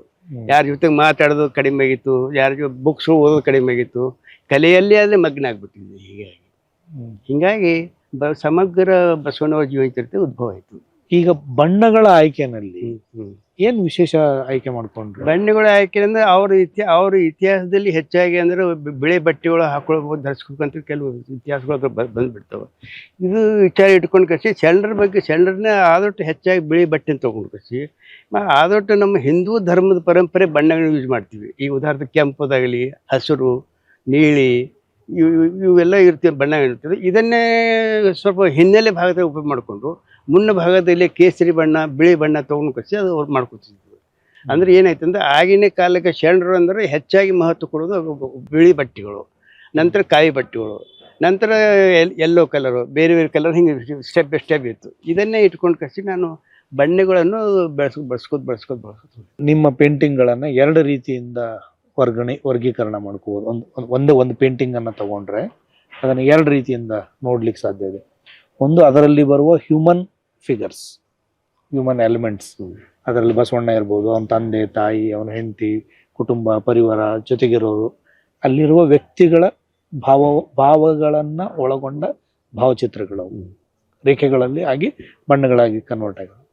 ಇನ್ನು ಮುಂದೆ ಅದ್ರ ಸುತ್ತ ಇರೋ ಒಂದು ಆವರಣ ಇದೆಯಲ್ಲ, ಈ ಆವರಣ ಅಂತ ಹೇಳುವಾಗ ನೀವು ಇದು ಸ್ಟಡಿ ಮಾಡಿದ ಲ್ಯಾಂಡ್ಸ್ಕೇಪಿಂಗು, ರಿಯಲಿಸ್ಟಿಕ್ ವರ್ಕ್ಸು, ಆ ಎಲ್ಲ ಎಲಿಮೆಂಟ್ಸ್ಗಳು ಅಲ್ಲಿ ಬರ್ತಿದ್ವು. ಹೆಚ್ಚು ಪವರ್ಫುಲ್ ಆಗಿ ಬರ್ತಾ ಇದ್ವಲ್ಲ ಅವು. ಅಂದ್ರೆ ಆಯಾಯ ಸಬ್ಜೆಕ್ಟ್ ತಕ್ಕ ನಾನು ಈಗ ಉದಾಹರಣೆ ಒಂದು ಸಬ್ಜೆಕ್ಟ್ ತೊಗೊಂಡ್ಬಿಟ್ಟು ಅಂತ ತಿಳ್ಕೊಡ್ರಿ. ಬಸವಣ್ಣವರು ವಚನ ಬರ್ಲಿಕ್ಕಂತ ತಿಳ್ಕೊಡ್ರಿ. ಈಗ ಬಸವಣ್ಣವರು ವಚನ ಬರ್ಲಿಕ್ಕಂತಂದ್ರೆ ವಚನ ಎಲ್ಲಿ ಬರ್ಲತ್ತರು, ಯಾವ ಸ್ಥಾನದಲ್ಲಿ ಬರ್ಲತ್ತರು, ಅಥವಾ ಮನೆಯಲ್ಲಿ ಮಹಾ ಅರಮನೆ ಕುಂತು ಬರೆದ್ರ ಅಥವಾ ಅರಣ್ಯದಲ್ಲಿ ಕುಳಿತು ಬರೆದ್ರ, ಇದು ಮೊದಲು ವಿಚಾರ ಮಾಡ್ಕೊತಿದ್ದ. ವಿಚಾರ ಮಾಡಿಕೊಂಡು ಮನೇಲಿ ಇತ್ತಂದ್ರೆ ಮನೇಲಿ ಸನ್ನಿವೇಶಗಳು ಯಾವ ರೀತಿ ಇರಬೇಕು, ಮನೆ ಸನ್ನಿವೇಶ ಯಾವ ರೀತಿ ಇರಬೇಕು, ಯಾವ ಕತ್ತಲೆ ಕುಂತಿರೋ ಅಥವಾ ಹಗಲತ್ತ ಕುಂತಿರೋ, ಯಾವ ರೀತಿ ಕುಂತಿದ್ರು, ಇವೆಲ್ಲ ವಿಚಾರ ಮಾಡ್ತಿದ್ದ. ಹೆಚ್ಚಾಗಿ ಅವರು ಸಾಯಂಕಾಲ ಸಮಯದಲ್ಲಿ ವಚನ ಸಾಹಿತ್ಯ ಬರೆಯುವಂಥ ಸಂದರ್ಭ ಬರ್ತಿದ್ರು ಗ್ರಂಥದಲ್ಲಿ, ನೋಡಿದ್ದೀನಿ ನಾನು. ಹಿಂಗಾಗಿ ಅವರು ಒಂದು ದೀಪ ಇಟ್ಕೊಂಡು ಕಸಿ ಅದು ವಚನ ಸಾಹಿತ್ಯ ಅದಕ್ಕೆ ಸಂಬಂಧಪಟ್ಟಂತೆ ಸುತ್ತಮುತ್ತ ಮನೆಗೆ ಆಕಾರ ಮಾಡ್ತಿದ್ರು. ಅವ್ರದ್ದು ಆಗಿಂದ ಅವ್ರದ್ದು ಘನತೆ ಪ್ರಕಾರ ಅವ್ರದ್ದು ಮನೆಯ ಅವ್ರ ಬಟ್ಟೆಗಳು ಇದರ ಕಣ್ಣಿಗೆ ಕಾರಣ ಹೋಗಿ ಮಾಡ್ತಿದ್ದೆ ನಾನು. ಈ ರೀತಿಯಲ್ಲಿ ಅದು ಬರ್ಕೊತ ಹೋಗ್ತೈತಿ. ಈ ಬೆಳಕಿನ ಆಟ ಇತ್ತಲ್ಲ, ಆ ಬೆಳಕಿನ ಆಟದಲ್ಲಿ ಈಗ ಎಲ್ಲ ದೃಶ್ಯಗಳು ಕಾಣಿಸ್ತಾವೆ, ಗಿಡಗಳು, ಗಂಟೆಗಳು, ಪ್ರಾಣಿಗಳು, ಪಕ್ಷಿಗಳು ಕಾಣಿಸ್ತಾವೆ. ಆದ್ರೆ ನಾನು ಏನು ಮಾಡ್ತೀನಿ ಅಂದ್ರೆ ಆಯಾ ಸಂದರ್ಭದಲ್ಲಿ ಯಾವ ಪ್ರಾಣಿ ತಗೋಬೇಕು, ಆಯಾ ಸಂದರ್ಭದಲ್ಲಿ ಏನು ಆ ಸಂದರ್ಭದಲ್ಲಿ ಏನೇನು ಸಬ್ಜೆಕ್ಟ್ ಫಿಗರ್ಸ್ ತಗೋಬೇಕು ಅದು ವಿಚಾರ ಮಾಡ್ತೀನಿ. ವಿಚಾರ ಮಾಡಿಕೊಂಡು ಅದನ್ನೇ ಅಲ್ಲಿ ಪರಿವರ್ತನೆ. ಯಾಕಂದ್ರೆ ಅವ್ರ ಧರ್ಮಕ್ಕಾಗಿ ಆ ಧರ್ಮದ ಇದಕ್ಕೆ ಧಕ್ಕೆ ಬರಲಾರ್ದಂಗೆ ಅವರು ಸುಧಾರಣೆ ಸಮಾಜ ಕೊಟ್ಟಿದಾರಲ್ಲ ಅದಕ್ಕೆ ಧಕ್ಕೆ ಬರೋದಂಗೆ ಸುತ್ತಮುತ್ತಲ ವಾತಾವರಣ ಸಹಿತ ನಾವು ಕ್ರಿಯೇಟ್ ಮಾಡ್ತಿದ್ವು. ಅದೇ ಥರ ಬರ್ಬೇಕಂತ ತಿಳಿಸಿ ಹಿಂಗೆ ಮಾಡಿ ಆಯಾ ಸಬ್ಜೆಕ್ಟ್ಗಳ ಮೇಲೆ ಆ ಸಬ್ಜೆಕ್ಟು ತೊಗೊಂಡ್ಬಿಡ್ತಿದ್ವು. ಈಗ ಆ್ಯಕ್ಚುಲಿ ನೀವು ಪೇಂಟಿಂಗ್ ಮಾಡ್ಲಿಕ್ಕೆ ಶುರು ಮಾಡಿದ ಮೇಲೆ ಮತ್ತು ಇದಾದಾಗ ನಿಮ್ಗೆ ರೆಫರೆನ್ಸ್ ಅಂತ ಇದ್ದದ್ದು ನಿಮಗೆ ರೆಫರೆನ್ಸ್ ಅಂತ ಇದ್ದದ್ದು ಬರೀ ಸಾಹಿತ್ಯ ಮಾತ್ರ, ಅಂದ್ರೆ ಅದು ಅಕ್ಷರಗಳಲ್ಲಿ ಇರುವ ವಿವರಗಳು, ಅದನ್ನ ಫ್ರೇಮಿಗೆ ಚೌಕಟ್ಟಿಗೆ ತರಬೇಕಲ್ಲ. ಅದೇ ಏನು ಮಾಡ್ತೀವಿ ಅಂದ್ರೆ ಒಂದು ಸಬ್ಜೆಕ್ಟ್ ಸಂಪೂರ್ಣ ಓದಿದ ನಂತರ ಅದರ ಇದಂತ ಮೇನ್ ಒಂದು ಸಬ್ಜೆಕ್ಟ್ ಬರ್ತಿತ್ತು, ಒಂದು ಗ್ರೂಪ್ ಒಂದೇ ಒಂದು ಸಬ್ಜೆಕ್ಟ್ ಆರಿಸ್ಕೊಂಡ್ಬಿಡ್ತಿತ್ತು. ಒಂದು ಯಾವುದಾದ್ರು ಒಂದು ಸಬ್ಜೆಕ್ಟ್ ಅದು ಅವ್ರು ಏನೋ ಉದಾಹರಣವಾಗಿ ಬಸವಣ್ಣವರು ಕಲ್ಯಾಣದಲ್ಲಿ ದೀನ ದಲಿತರಿಗೆ ಶಿಕ್ಷಣ ಕೊಡುವಂಥ ಸಂದರ್ಭ ತಗೊಳ್ರಿ. ದೀನ ದಲಿತ ಶಿಕ್ಷಣ ಕೊಡುವ ಸಂದರ್ಭ ಏನು ಬಂತಂದ್ರೆ ಅದನ್ನೇ ನಾವು ತಗೊಂಡ್ಬಿಡ್ತಿದ್ವಿ. ಇಡೀ ಇತಿಹಾಸದಲ್ಲಿ ಅದು ಒಂದು ನಾವು ಪಾಯಿಂಟ್ ತೆಗೆದುಕೊಂಡು ಕಸಿ ಯಾವಾಗ ದೀನ ದಲಿತ ಶಿಕ್ಷಣ ಏನು ಕೊಡ್ಬೇಕಂತಂದ್ರೆ ಅದು ಎಲ್ಲ ಕೊಡ್ತಿರೋದು, ಅಲ್ಲಿ ಯಾವ ಸ್ಥಳದಲ್ಲಿ ಕೊಡ್ತಿರೋದು, ಅದನ್ನು ವಿಚಾರ ಮಾಡ್ತಿದ್ದ. ಅದು ವಿಚಾರ ಮಾಡ್ಕಸಿ ಅದೊಂದು ಅನುಭವ ಒಂದು ದೊಡ್ಡ ಮಠ ಗತಿ ಇದು ಮಾಡ್ಕಸಿ ಆ ಮಠದಲ್ಲಿ ಎಲ್ಲ ಮಕ್ಕಳು ಶಿಕ್ಷಣ ಮಾಡಕತ್ತಿದ್ದು, ಗುರುಗಳಲ್ಲಿ ನಿಂತಿದ್ದು, ಬಸವಣ್ಣವ್ರು ಬಂದಿದ್ದು, ದಲಿತ ಹುಡುಗರು ಕರ್ಕೊಂಡು ಬಂದಿದ್ದು ತೋರಿಸ್ಲಿತ್ತಿದ್ದು. ಈ ಥರ ಸಬ್ಜೆಕ್ಟ್ನ ಚಾಯ್ಸ್ ಮಾಡ್ಕಸಿ ಅದು ಪೇಂಟಿಂಗ್ ಮಾಡ್ತಿದ್ದು. ಬಟ್ ಪೇಂಟಿಂಗ್ ಮಾಡ್ತಾನೆ ನಿಮ್ಮ ಯೋಚನೆಗಳು ಬದಲಾಗ್ತಿದ್ವು ಅಲ್ವಾ? ಪೇಂಟಿಂಗ್ ಮಾಡಿದ್ಮೇಲೆ ಯೋಚನೆ ಬದಲೇ ಆಗ್ತಿಲ್ಲ, ಆದರೆ ಕಲೆಯಲ್ಲಿ ಬದಲಾವಣೆ ಆಗ್ತಿತ್ತು. ರೇಖಾ ಸ್ಕೆಚ್ ಏನು ಹಾಕ್ತಿದ್ದಲ್ಲ ಅದು ಆ ಸಬ್ಜೆಕ್ಟ್ದಾಗ ರೇಖಾಚಿತ್ರ ಬರಲು ಹೋಯ್ತಂದ್ರೆ ಸ್ವಲ್ಪ ಬದಲಾವಣೆ ಆಗ್ತಿತ್ತು. ಆದ್ರೆ ನಾವು ಸಬ್ಜೆಕ್ಟ್ ಏನು ತಗೋತಿದ್ದಿಲ್ಲ ಆ ಸಬ್ಜೆಕ್ಟ್ ಚೇಂಜ್ ಆಗ್ತಿದ್ದಿಲ್ಲ, ಸೇಮ್ ಸಬ್ಜೆಕ್ಟ್ ಕೊಂಡ್ಬಿಡ್ತಿದ್ವು. ಅದ್ರ ಬಿಟ್ಟು ಕುಸುರಿ ಕೆಲಸ ಇದೆಯಲ್ಲ, ಅಂದ್ರೆ ಕಸಬುಗಾರಿಕೆ ಅಂತೀವಿ, ಅದನ್ನ ಕುಸುರಿ ಅಂತೀವಲ್ಲ, ಫೈನ್ ಟ್ಯೂನ್ ಆಗೋದು, ಅದು ಬರ್ತಾ ಇಂಪ್ರೂವ್ ಆಗ್ತಾ ಹೋಯ್ತಲ್ವಾ ನಿಮ್ ಕೈಯಲ್ಲಿ? ನಿಮ್ದೇ ಬಣ್ಣಗಳು, ನಿಮ್ದೇ ರೇಖೆಗಳು ಇಂಪ್ರೂವ್ಮೆಂಟ್ ಆಗ್ತದೆ, ತುಂಬಾ ಇಂಪ್ರೂವ್ಮೆಂಟ್ ಆಗ್ತದೆ. ಅವಾಗ ಹಳೆ ಪೇಂಟಿಂಗ್ ಗಳ ಬಗ್ಗೆ ಏನ್ ಅನಿಸ್ತಿತ್ತು? ಸ್ವಲ್ಪ ಹಿಂತಿರುಗಿ ನೋಡಿದಾಗ ಸ್ವಲ್ಪ ನನಗೆ ದೋಷ ಅನಿಸ್ತದೆ, ಥೋಡಿ ಸ್ವಲ್ಪ ಏನೋ ಅದರಲ್ಲಿ ನಾನು ಸ್ವಲ್ಪ ಬಿಟ್ಟಿನಂಗೆ ಕಾಣಿಸ್ತದ ಅಂತ ತಿಳ್ಕೊಂಡು ವಾಪಸ್ ಮುಟ್ಬೇಕಂತ ಮತ್ತೆ ವಾಪಸ್ ಸ್ವಲ್ಪ ನೋಡೋದಮ್ಮ ವಾಪಸ್ ಮಾಡ್ಬೇಕಂದ್ರೆ ಮತ್ತೆ ಪೂರ ಸಮಯ ಹತ್ತಿತ್ತದಲ್ಲ. ಹೀಗಾಗಿ ನಾನು ಮಾಡ್ತೆ ಸ್ವಲ್ಪ ಏನೋ ಕಂಡು ಕಾಣಿಸ್ತಾ ಅದನ್ನೇ ಸ್ವಲ್ಪ ತಿಳ್ಕೊಂಡ್ಬಿಡ್ತಿದ್ದವು. ಭಾಳಷ್ಟು ಚೇಂಜ್ ಮಾಡಕ್ಕೆ ಹೋಗ್ತಿದ್ದೆ. ಅದು ಸೂಕ್ಷ್ಮವಾಗಿ ಅಷ್ಟೇ ತಿಳ್ಕೊಬೇಕು, ಉಳ್ಕಿದ್ರೆ ಹಾಗೆ ಇಟ್ಬಿಡ್ತಿದ್ದದು. ಅದು ಆದಷ್ಟು ನಾನು ಏನು ಮಾಡಿದೆ ಅಂದ್ರೆ ಜಾಗೃತಿಯಿಂದ ಮಾಡೀನಿ. ಆದ್ರೆ ಹಿಂತಿರುಗಿ ನೋಡಿದ್ರೆ ಸ್ವಲ್ಪ ದೋಷಗಳು ಬರ್ತಿದ್ದವು, ಇಲ್ಲತ್ತಿನಿಲ್ಲ. ಮತ್ತೆ ಈ ದೋಷಗಳಂತ ನೀವು ಯಾವ್ದನ್ನ ಹೇಳಿದ್ರಿ, ಅವು ಪೇಂಟಿಂಗಿಗೆ ಸಂಬಂಧಪಟ್ಟ ದೋಷಗಳ, ಸಾಹಿತ್ಯಕ್ಕೆ ಸಂಬಂಧಪಟ್ಟ ದೋಷಗಳ, ಬಸವಣ್ಣವ್ರ ಬದುಕಿಗೆ ಸಂಬಂಧಪಟ್ಟ ದೋಷಗಳ? ಇಲ್ಲಿ ಅಂದ್ರೆ ಸಾಹಿತ್ಯಕ್ಕೂ ಸಂಬಂಧಪಟ್ಟಿ ಬರ್ತಿತ್ತು. ಇಲ್ಲಿ ಅವ್ರ ಸಾಹಿತ್ಯಕ್ಕೆ ನಾ ಹಾಕಿ ಸ್ಕೆಚ್ಗೆ ಸ್ವಲ್ಪ ಡಿಫ್ರೆನ್ಸ್ ಬರ್ತಿತ್ತು. ಅದು ಡಿಫ್ರೆನ್ಸ್ ಬಂದ್ಮೇಲೆ ಅದ್ರ ತಕ್ಕನೇ ಅವ್ರು ನಾ ಹಾಕಿದ ಸಬ್ಜೆಕ್ಟ್ ತಕ್ಕ ಹಿಂದಿನ ವಾತಾವರಣ ದೋಷ ಬರ್ತಿತ್ತು.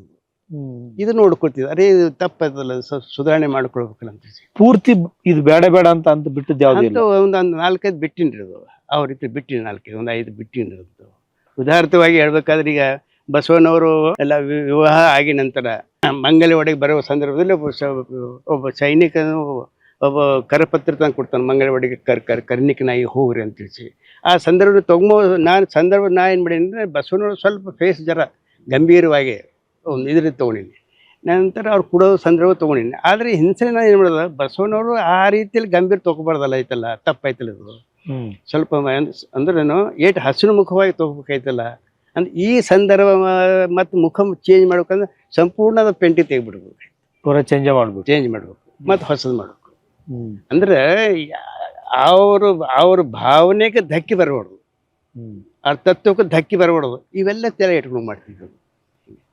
ಈ ನೀವು ಎರಡು ಶಬ್ದ ಬಳಸಿದ್ರಿ, ಒಂದು ಭಾವನೆ ಒಂದು ತತ್ವ. ಅದೊಂದು ಪರಸ್ಪರ ವಿರೋಧ ಅಲ್ವಾ? ಭಾವನೆ ತತ್ವ ವಿರೋಧ ಇಲ್ಲ. ಅದು ವಿರೋಧ ಒಂದು ನಾಣ್ಯ ಎರಡು ಮುಖ ಇದ್ದಂಗೆ ಅವು ಎರಡು ಬೇಕಲ್ಲ. ತತ್ವನೂ ಬೇಕು, ಭಾವನೆ ಬೇಕು. ಈ ತತ್ವ ಇದ್ದಂಗೆ ಭಾವನೆ ಪ್ರಕಟ ಆಗ್ತದೆ. ತತ್ವ ನಾವು ಸಿದ್ಧಾಂತ ಹಿಡ್ಕೊಂಡ್ ಬಿಡ್ತೀವಿ, ಆ ಸಿದ್ಧಾಂತ ಮೇಲೆ ಅದು ಭಾವನೆ ಪ್ರಕಟ ಆಗ್ತದೆ. ಈಗ ಹಸುನ ಮುಖದ ಸಿದ್ಧಾಂತ ಒಂದು ಏನೋ ಇಟ್ಕೊಂಡ್ಬಿಟ್ಟಂದ್ರೆ ಹಸುನ ಮುಖದಲ್ಲಿ ನಾವು ಅಲ್ಲಿ ಪ್ರಕಟ ಮಾಡ್ಬೇಕಿರ್ತಲ್ಲ. ಹೀಗಾಗಿ ಅದು ಚೇಂಜ್ ಆಗ್ತಿಲ್ಲ. ಒಂದೇ ಮುಖದ ನಾಣ್ಯ ಇದ್ದಂಗೆ ಇರ್ತದೆ, ಹಮೇಶ ಹೊಂದ್ಕೊಂಡು ಇರ್ತಿದ್ದವು. ಆಕ್ಚುಲಿ ಬಸವಣ್ಣನವರು ಮಾಡಿದ ಬಹಳ ಮಹತ್ವದ ಕೆಲಸ ಅಂತ ಯಾವ್ದು ಅನಿಸ್ತದೆ ನಿಮ್ಗೆ? ಅದರಲ್ಲಿ ಮೊಟ್ಟ ಮೊದಲು ಭಾಳ ನಾನು ಇಷ್ಟು ಪೇಂಟಿಂಗ್ ಮಾಡೋದ್ರಲ್ಲಿ ಭಾಳ ಮಹತ್ವದ ಪೇಂಟಿಂಗ್ ಅಂದ್ರೆ ಇಷ್ಟಲಿಂಗ ಪರಿಕಲ್ಪನೆ. ಅದು ಇಷ್ಟಲಿಂಗ ಪರಿಕಲ್ಪನೆ ಅಂದ್ರೆ ಇಡೀ ಅದು ಏನಂದ್ರೆ ವೈಜ್ಞಾನಿಕ ದೃಷ್ಟಿಯಿಂದ ಅದಕ್ಕೆ ಪೇಂಟಿಂಗ್ ಅದು ಹೆಂಗೆ ಅವರು ವೈಜ್ಞಾನಿಕ ದೃಷ್ಟಿಯಿಂದ ಒಂದು ಇಡೀ ವಿಶ್ವನೇ ಒಂದು ಪರಿಕಲ್ಪನೆ ಮಾಡ್ಕೊಂಡು ಕಸಿ ಇಷ್ಟಲಿಂಗ ಸಣ್ಣ ಚಿಕ್ಕದ ಇಷ್ಟಲಿಂಗ ಕೊಟ್ಟಿದ್ದಾರೆ ಅವರು ಬಸವನವರು. ಅದನ್ನೇ ಏನು ಮಾಡಿದಂದ್ರೆ ನಾನು ನನ್ನ ಕಲ್ಪನೆ ಪ್ರಕಾರ ನಾನು ಸೂರ್ಯ ಚಂದ್ರ ಆಕಾಶ ಹಿಂಗೆ ಚಂದ್ರ ಎಲ್ಲ 9 ಗ್ರಹಗಳು ಎಲ್ಲ ಗ್ರಹ ಏನು ತೋರಿಸ್ಕೊಟ್ಟಿನಲ್ಲ, ಇದೆಲ್ಲ ನೋಡಿ ನನಗೆ ಏನಿಸ್ತದೆ ನಿಜವಾಗಿ ಒಂದು ವೈಜ್ಞಾನಿಕ ದೃಷ್ಟಿಯಿಂದ ಇದೊಂದು ದೊಡ್ಡ ಒಂದು ಚಿನ್ನ ಅದ ಇದು ಪೇಂಟಿಂಗ್ ಅಂತ ತಿಳ್ಕೊಂಡ್ರು. ಅದ್ರ ಭಾಳ ತೃಪ್ತಿಕರ ಆಯ್ತು ನನಗೆ. ಬಸವಣ್ಣವರು ಏಕಕಾಲಕ್ಕೇನೆ ತಾತ್ವಿಕನೂ ಆಗಿದ್ರು, ಒಂದು ತತ್ವವನ್ನ ಪ್ರತಿಪಾದಿಸುವಂತ ತಾತ್ವಿಕನೂ ಆಗಿದ್ರು, ಹಾಗೇನೆ ಬದುಕನ್ನು ಸುಧಾರಕನೂ ಆಗಿದ್ರು. ಅವು ಎರಡು ಕ್ಯಾಪ್ಚರ್ ಮಾಡಬಹುದು ಅಂತ ಮಾಡ್ಲಿಕ್ಕೆ ಹೆಂಗೆ ಸಾಧ್ಯ ಆಯ್ತದು? ಅಂದ್ರೆ ಏಕಕಾಲಕ್ಕೆ ಒಂದು ಅಂತರ್ಮುಖಿಯಾದ ಗುಣನೂ ಇತ್ತು ಅವರಿಗೆ, ಒಂದು ಬಹುರ್ಮುಖಿಯಾದ ಸಮಾಜ ಸೇವಕನ ಗುಣನೂ ಇತ್ತು. ಯಾವುದನ್ನ ತೆಳುವಾಗಿ ಸರಳವಾಗಿ ಜನರಿಗೆ ತಲುಪಿಸ್ಬೇಕಂತ ತೆಳು ಮಾಡುವವನು, ಇನ್ನೊಂದು ತಾತ್ವಿಕವಾಗಿ ಗಂಭೀರವಾಗಿ ಗಟ್ಟಿ ಮಾಡ್ತಾ ಇರೋನು. ಅವರಿಬ್ರು ಎರಡು ಆಕ್ಚುಲಿ ಬೇರೆ ಬೇರೆ ಅಲ್ಲ. ಅವರು ಒಬ್ಬ ಮನುಷ್ಯನಲ್ಲೇ ಎರಡು ಅದಾವು. ಆ ಎರಡನ್ನು ಹಿಡಿಬೇಕಂತ ಅನ್ಸಿದ್ದೆ. ಹಿಡಿಲಿಕ್ಕೆ ಹೆಂಗೆ ಸಾಧ್ಯ ಆಯ್ತು ಅದು? ಒಂದು ಪೇಂಟಿಂಗ್ ಒಂದು ಉದಾಹರಣೆ ತಗೋಬೇಕಂದ್ರೆ ಈಗ ದಯವೇ ಧರ್ಮದ ಮೂಲ ಅಂತ ಹೇಳ್ತಿದ್ವಿ. ದಯವೇ ಧರ್ಮದ ಮೂಲ. ಅಹಿಂಸಾ ಒಂದು ಪ್ರಾಣಿಗೆ ಹಿಂಸೆ ಕೊಡಕತ್ತದ, ಒಂದು ಪ್ರಾಣಿ ಹಿಂಸೆ ಕೊಡುತ್ತೆ, ಅದು ಅವ್ರು ಹೋಗಿ ಖಂಡನೆ ಮಾಡೋದಲ್ಲಿ. ಅಂದರೆ ಪ್ರಾಣಿಗೆ ಹಿಂಸೆ ಕೊಡಬಾರ್ದು, ಪ್ರಾಣಿದು ಅದರಲ್ಲಿ ಜೀವ ಅದ, ಅದು ಪ್ರಾಣಿ ನಾವು ಹೆಂಗಿದ್ದೀವಿ ಅದನ್ನು ಜೀವಿಸ್ತದ, ಅದಕ್ಕೆ ಹಿಂಸೆ ಕೊಡ್ತೀವಿ. ಅದೊಂದು ದೇವರ ಹೆಸರಿನ ಮೇಲೆ ಅದು ಪಲ್ಯ ಕೊಡೋದಲ್ಲ, ಅದು ನಿಜವಾಗಿ ಅದು ಪರಮಾತ್ಮನೇ ಒಬ್ಬನೇನ ನಿರಾಕಾರ ಶಕ್ತಿ ಅದ ಅಂತ ಈ ಭಾವನೆಯನ್ನು ಅವರು ಮನಸ್ಸಿನಲ್ಲಿ ಸಿಟ್ಟು ಬಂದ್ರೂ ಶಾಂತಿ ಭಾವನೆಯಿಂದ ಹೇಳ್ಕೊಡೋಂಥ ಸಂದರ್ಭ ಇರ್ತಿತ್ತು ರೀ.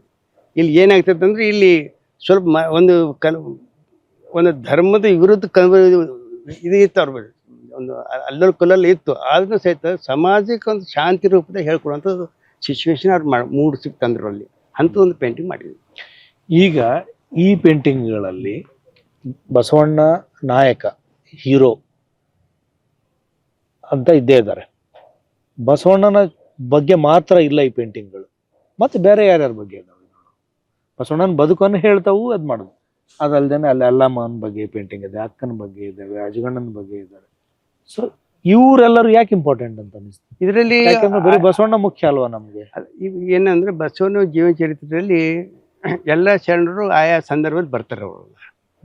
ಯಾಕಂದ್ರೆ ಸಮಾಜದಲ್ಲಿ ಬಸವಣ್ಣ ಒಬ್ಬರೇ ಅಡ್ಡಾಡಂಗಿಲ್ಲಲ್ಲ, ಸಮಾಜದಲ್ಲಿ ಎಲ್ಲರೂ ಹೊಂದ್ಕೊಂಡು ಹೋಗಿದ ಬಸವಣ್ಣವರು.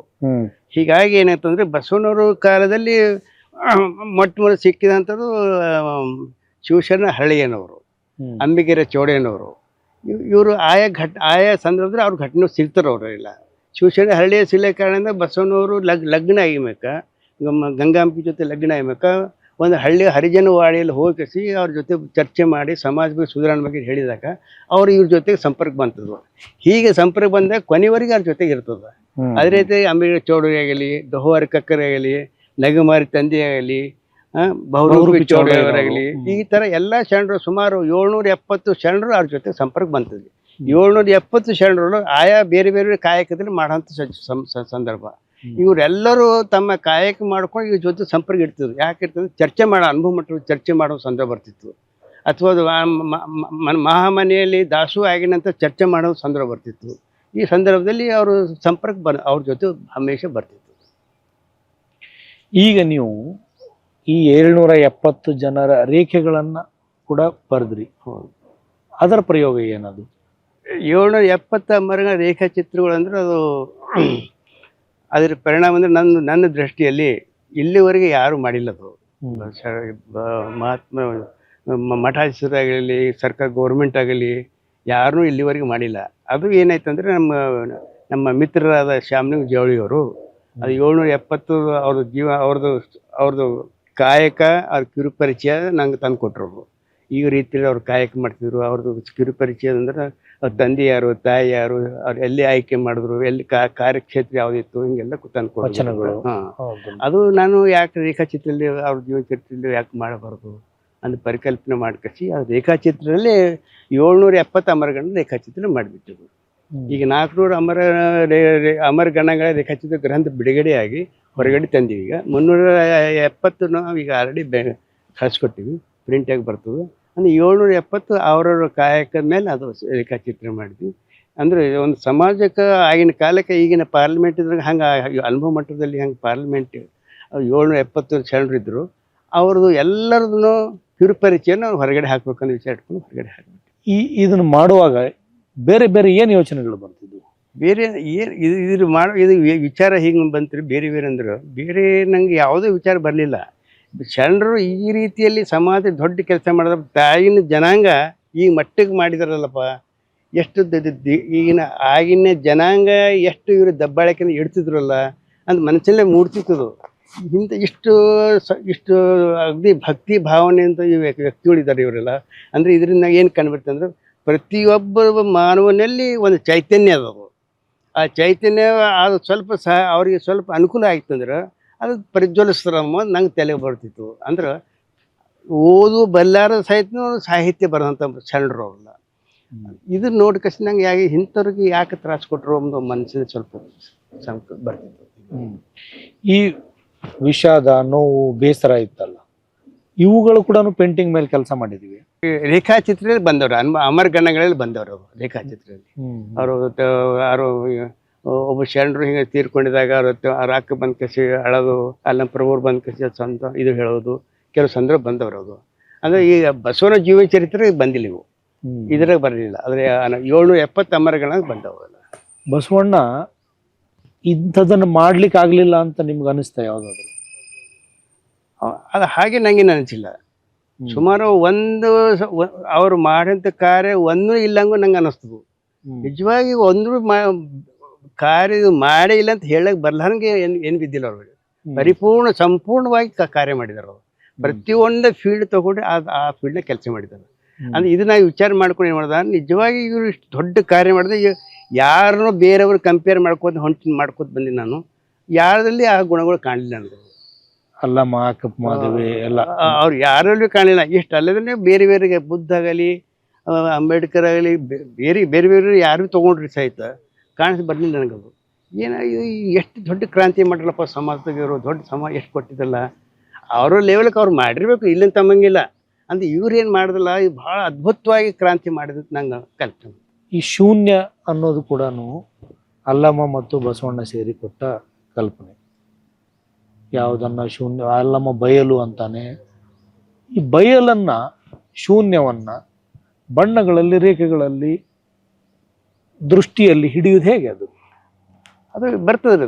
ಅದು ಬಯಲು ಅಂದ ತಕ್ಷಣ ನಿರಾಕಾರ ರೂಪ ತೋರಿಸ್ತಿರೋದು. ಆಕಾಶ ಪ್ರಜ್ವಲವಾಗಿ ಬೆಳಕು, ಅಂದ್ರೆ ಯೆಲ್ಲೋ ಕಲರು ಆ ಕಲರು ಹಿಂಗೆಲ್ಲ ಹಾಕಿ ಪೂರ ಬೆಳಕು ತೋರಿಸ್ತೀವಿ. ಅದರಲ್ಲಿ ಅದು ಅವ್ರದ್ದು ಬರೀ ಹೊಗೆ ಕಾಣೋ ಹಂಗೆ ಅದು ಛಾಯಾಚಿತ್ರ ತೋರಿಸ್ತೀವಿ. ಬಯಲು ತೋರಿಸ್ಕೊಡ್ತೀವಿ. ಹಿಂಗೆ ಆ ರೀತಿ ಬಯಲು ಆಕಾಶ ಅವ್ರ ಆ ಸಂದರ್ಭ ಅಲ್ಲಂಪ್ರವ್ರು ಬಯಲು ಅಂದ್ರೆ ಆ ಭಾವನೆ ತೋರಿಸ್ಕೊಂಡು ಆಯಾ ಸಂದರ್ಭದಲ್ಲಿ ಆ ಸಬ್ಜೆಕ್ಟ್ ತೊಗೊಂಡು ಮಾಡ್ತೀವಿ. ಈಗ ಬಸವಣ್ಣವರ ಬದುಕು, ಬಸವಣ್ಣವರ ವಿಚಾರ ಅಂತ ಹಿಂಗೆ ಸಪ್ರೇಟ್ ಮಾಡೋಕ್ಕಾಗತ್ತ? ಬದುಕು ಮತ್ತು ವಿಚಾರ ಎರಡು ಕೂಡ ಒಂದೇ ಅದಲ್ಲ, ಅದು ಬೇರೆನೇ ಹಂಗೆ ಬರ್ತದೆ. ಈಗ ಬದುಕಿನಲ್ಲಿನ ಅವ್ರ ಜೀವನದಲ್ಲಿ ಏನು ಬದುಕಿನಲ್ಲಿ ಏನು ಸಾಧನೆ ಏನು ಘಟನೆಗಳು ಬರ್ತಾವ ಅದನ್ನೇ ಮತ್ತೆ ಸಾಧನೆ ಪರಿವರ್ತನೆ ಮಾಡ್ಕೊತ ಬಂದಾರ ಅವ್ರು. ಈಗ ಉದಾಹರಣೆ ಏನೇ ಹೇಳ್ಬೇಕಂದ್ರೆ ನಾನೇನ್ ಕೇಳ್ಲಿಕ್ಕೆ ಅಂದ್ರೆ ಒಬ್ಬ ವೈಚಾರಿಕ ಬಸವಣ್ಣ, ಸಾಮಾಜಿಕ ಬಸವಣ್ಣ ಅಂತ ಇಬ್ರು ಬೇರೆ ಅದಾರ ಅಂತ? ಇಲ್ರಿ, ಒಂದೇ ಇದು, ಒಬ್ಬನೇ ಒಂದೇ ಇದೆ. ಒಬ್ಬನೇ ಅಲ್ಲಿರೋರು ಇಲ್ಲಿದ್ದಾರೆ, ಅಲ್ಲಿ ಇರ್ದಾರ ಅವರು. ಒಂದೇ ಅದು, ಆಗಿನ ಬೇರೇನಿಲ್ಲ ನನ್ನ ದೃಷ್ಟಿಯಲ್ಲಿ. ಈಗ ನೀವು ನಿಮ್ಮ ಬಾಲ್ಯದ ದಿನಗಳಲ್ಲಿ ನಿಮ್ಮ ನಿವೃತ್ತಿಯ ನಂತರದ ದಿನಗಳಲ್ಲಿ ಕಂಡ ಬಸವಣ್ಣ ಅವರು, ಅದು ಆಲ್ರೆಡಿ ಬೇರೆಯವ್ರಿಗೂ ತೋರಿಸಿದ್ದೀರಿ. ನೀವು ಬಾಲ್ಯ ದಿನಗಳಲ್ಲಿ ಅಂತ ಬಸವಣ್ಣ ಕಂಡಿದ್ದಾರೆ? ಬಾಲ್ಯ ಜೀವನ ಬಸವಣ್ಣ ನಾವು ಇಷ್ಟು ಆಳವಾಗಿ ನೋಡಿರಲಿಲ್ಲ. ಏನಪ್ಪ ಸುಮ್ಮನೆ ಬಸವಣ್ಣವನಂದು ನಂದಿ ಪೂಜೆ, ಎತ್ತಿ ಪೂಜೆ ಮಾಡ್ತಾರ ಜನರೆಲ್ಲ, ಎತ್ತಿ ಪೂಜೆ ಮಾಡ್ತಾರ, ಬಸವನ ಜಯಂತಿ ಮಾಡ್ತಾರೆ, ಬಂಡಿ ಕಟ್ತಾರ, ಮೆರವಣಿಗೆ ತೆಗಿತಾರ, ಇದೇ ಬಸವಣ್ಣ ಅಂತೇಳಿ ನಂಗೆ ಕಲ್ಪನೆ ಇತ್ತು. ಅದನ್ನೇ ಬಸವಣ್ಣ ತಿಳ್ಕೊತಿದ್ದ. ಯಾವಾಗ ವಚನ ಸಾಹಿತ್ಯ ಹೊರಗಡೆ ಬಂತು, ಹಳಕಟ್ಟಿಯವರ ಹೊರಗಡೆ ಹೊಸ ಗ್ರಂಥ ಕೊಟ್ಟಿದ್ರು, ಅದು ಅಭ್ಯಾಸ ಮಾಡಿದಾಗ ಜನರೆಲ್ಲ ಪ್ರವಚನ ಮಾಡಿ ಹೇಳ್ಕೊತ ಬಂದಿದ್ದಾಗ ನಿಜವಾಗಿ ದೊಡ್ಡ ಮಹಾ ವ್ಯಕ್ತಿ ಇರಲ್ಲಪ್ಪ, ಅದು ದೇವರ ಸ್ವರೂಪ ಅಂತ. ಈಗ ನಿಮ್ಮ ತಂದೆಯವ್ರು ಏನು ಕೆಲಸ ಮಾಡ್ತಾ ಇದ್ರು? ನಮ್ಮ ತಂದೆಯವ್ರು ಅವಾಗ ಅಡತಿ ದುಕಾನ್ ಇತ್ತು. ಅವ್ರಿಗೆ ಬಸವಣ್ಣ ಪರಿಚಯ ಆದದ್ದೇ ಭಾಳ ಆಳವಾಗಿತ್ತು. ನಮ್ಮ ತಂದೆಯವ್ರ ಜೊತೆಗೆ ಹಳಕಟ್ಟಿಯವರು, ಹಳೇಕರ ಮಂಜಪ್ಪ ಸಂಪರ್ಕ ಭಾಳ ಇತ್ತು ಅವ್ರ ಜೊತೆಗೆ. ಅದ್ರ ಜೊತೆಗೆ ಹಳಕಟ್ಟಿಯವರು ಒಂದು ಮಾಸಪತ್ರಿಕೆ ಹೊರಡಿಸಿದ್ರು, ಶರಣ ಸಂದೇಶ ಅಂತೇಳಿ. ಶರಣ ಸಂದೇಶ ಆ ಪತ್ರಿಕೆ ಮನೆಗೆ ಬಂದ ಕಷ್ಟ ನಂಗೆಲ್ಲ ತೋರಿಸಿದ್ರು. ನಾವು ಸಣ್ಣ ಹುಡುಗಿದ್ದಾಗ ತೋರಿಸಿದ್ರು ಪತ್ರಿಕೆ, ನೋಡಪ್ಪ ಬಸವಣ್ಣವ್ರ ಬಗ್ಗೆ ಹೆಂಗೆ ಬಂದದ, ವಚನಗಳ ಸಾಹಿತ್ಯ ಹೆಂಗೆ ಅಂತ. ಅದು ಸ್ವಲ್ಪ ಪ್ರಭಾವ ಇತ್ತು. ನಿಮ್ಮ ತಂದೆಯವರು ನಿಮಗೆ ಬಸವಣ್ಣವ್ರ ಬಗ್ಗೆ ಏನನ್ನು ಕಲಿಸಿದ್ರು? ವಚನ ಸಾಹಿತ್ಯ ಬಗ್ಗೆ ಹೇಳೋದು, ಅವ್ರ ಕತಿಬಾ, ಅವ್ರ ಜೀವನ ಚರಿತ್ರೆ ಬಗ್ಗೆ ಹೇಳೋದು, ಎಲ್ಲ ಶರಣರ ಬಗ್ಗೆ, ಅವ್ರು ಹೆಂಗೆ ಸಮಾಜ ಕೆಲಸ ಮಾಡಿದ್ರಪ್ಪ, ಯಾವ ಸುಧಾರಣೆ ಮಾಡಿದಾರೆ ನೋಡ್ರಿ, ಇಲ್ಲಿ ತಾಗಿನ ದಲಿತ ಮಂದಿ ಹುಡುಗರು ಎತ್ತು ಹಿಡ್ದಾರ ನೋಡ್ರಿ, ಅವ್ರಿಗೆ ಹೆಂಗೆ ಇಂಥವೆಲ್ಲ ಕೆಲವೆಲ್ಲ ಹೇಳ್ಕೊಡ್ತಿದ್ರಲ್ಲ. ನೀವು ಓದಿದ ಬಸವಣ್ಣ, ನಿಮ್ಮ ತಂದೆಯವರು ಹೇಳಿದ ಬಸವಣ್ಣ ಇಬ್ರು ಒಂದೇನ? ಅವರು ತಂದೆಯವರು ಹೇಳಿದ ಅವರು ಓದಿದ ದೃಷ್ಟಿಕೋನದಾಗ ಅವ್ರು ಹೇಳ್ತಾ ಹೋದ್ರು. ಈಗ ನಾನು ಈ ಹೊಸ ಗ್ರಂಥ ಓದೋದ್ರಿಂದ ಸ್ವಲ್ಪ ಬೇರೆ ಚೇಂಜಸ್ ಕಾಣುತ್ತದೆ. ಈಗ ಬಸವಣ್ಣನವರಲ್ಲಿ ಒಂದು ತಾಯ್ತನ ಕೂಡ ಇತ್ತು, ಅದು ನಿಮಗೆ ಬಂದದ್ದು ಹೆಂಗೆ, ನಿಮ್ಗೆ ಕಾಣಿಸಿದ್ದು ಹೆಂಗೆ? ಬಸವಣ್ಣ ತಾಯ್ತನ ಇತ್ತಲ್ಲ. ಬಸವಣ್ಣನವರಲ್ಲೇ ಒಂದು ತಾಯ್ತನ ಇದೆ, ಇತ್ತು. ಆ ತಾಯ್ತನ ನಿಮಗೆ ಕಾಣಿಸಿದ್ದು ಹೆಂಗೆ? ನಿಮ್ಮ ತಾಯಿ ಕಾರಣನ ಅದಕ್ಕೆ? ನಮ್ಮ ತಾಯಿಯವರು ಹೆಚ್ಚು ಕಮ್ಮಿ ಅವರು ಇವ್ರು ನಮ್ಮ ತಾಯಿಯರಿಗೆ ಅಂದ್ರೆ ಅವ್ರ ರೂಪನ ಕಂಡು ನೋಡ್ತಿದ್ದೆ ಅವ್ರಿಗೆ. ಅಂದ್ರೆ ಬಸವಣ್ಣ ಅವರು ನೋಡಿಲ್ಲ ನಾನು, ಆಗಿನ ಕಾಲಕ್ಕೆ ಅವ್ರು ನೋಡಿಲ್ಲ. ಆದ್ರೆ ನಮ್ಮ ತಾಯಿಯರೇ ನಿಜವಾಗಿ ನಮ್ಮ ತಾಯಿಯವರು ಅಂತೇಳಿ, ನಮ್ದು ತಾಯಿಯ ಬಸವಣ್ಣವ್ರು ಇದನ್ನ ತಿಳ್ಕೊಂಡು, ಪೂಜನೆ ಅಂತ ತಿಳ್ಕೊಂಡು, ನಾನು ದೇವರ ಸ್ವರೂಪ ತಿಳ್ಕೊಂಡು ನಾನು ಅವ್ರಿಗೆ ಭಾಳ ದೊಡ್ಡ ಇದು ನಿಜವಾಗಿ ನಾವು ಜನ್ಮ ಕೊಟ್ಟಂಥದ್ದು ನಾನು ಪುಣ್ಯ ಅಂತ ತಿಳ್ಕೊಂಡು ನಾನು ತಿಳ್ಕೊಂಡ್ಬಿಟ್ಟಿದ್ದೆ. ಅದ್ರ ಕಂಡು ಅವ್ರ ಇದರಲ್ಲೇ ನಾನು ತಿಳ್ಕೊಂಡ್ಬಿಟ್ಟಿದ್ದು. ಅಂದ್ರೆ ನಿಮ್ಮ ತಾಯಿ ನಿಮ್ಮ ಬಸವಣ್ಣ ಇಬ್ರು ಒಂದೇ ಆಗ್ಬಿಟ್ರು. ಆ ಭಾವನೆ ಬಂದಿತ್ತು.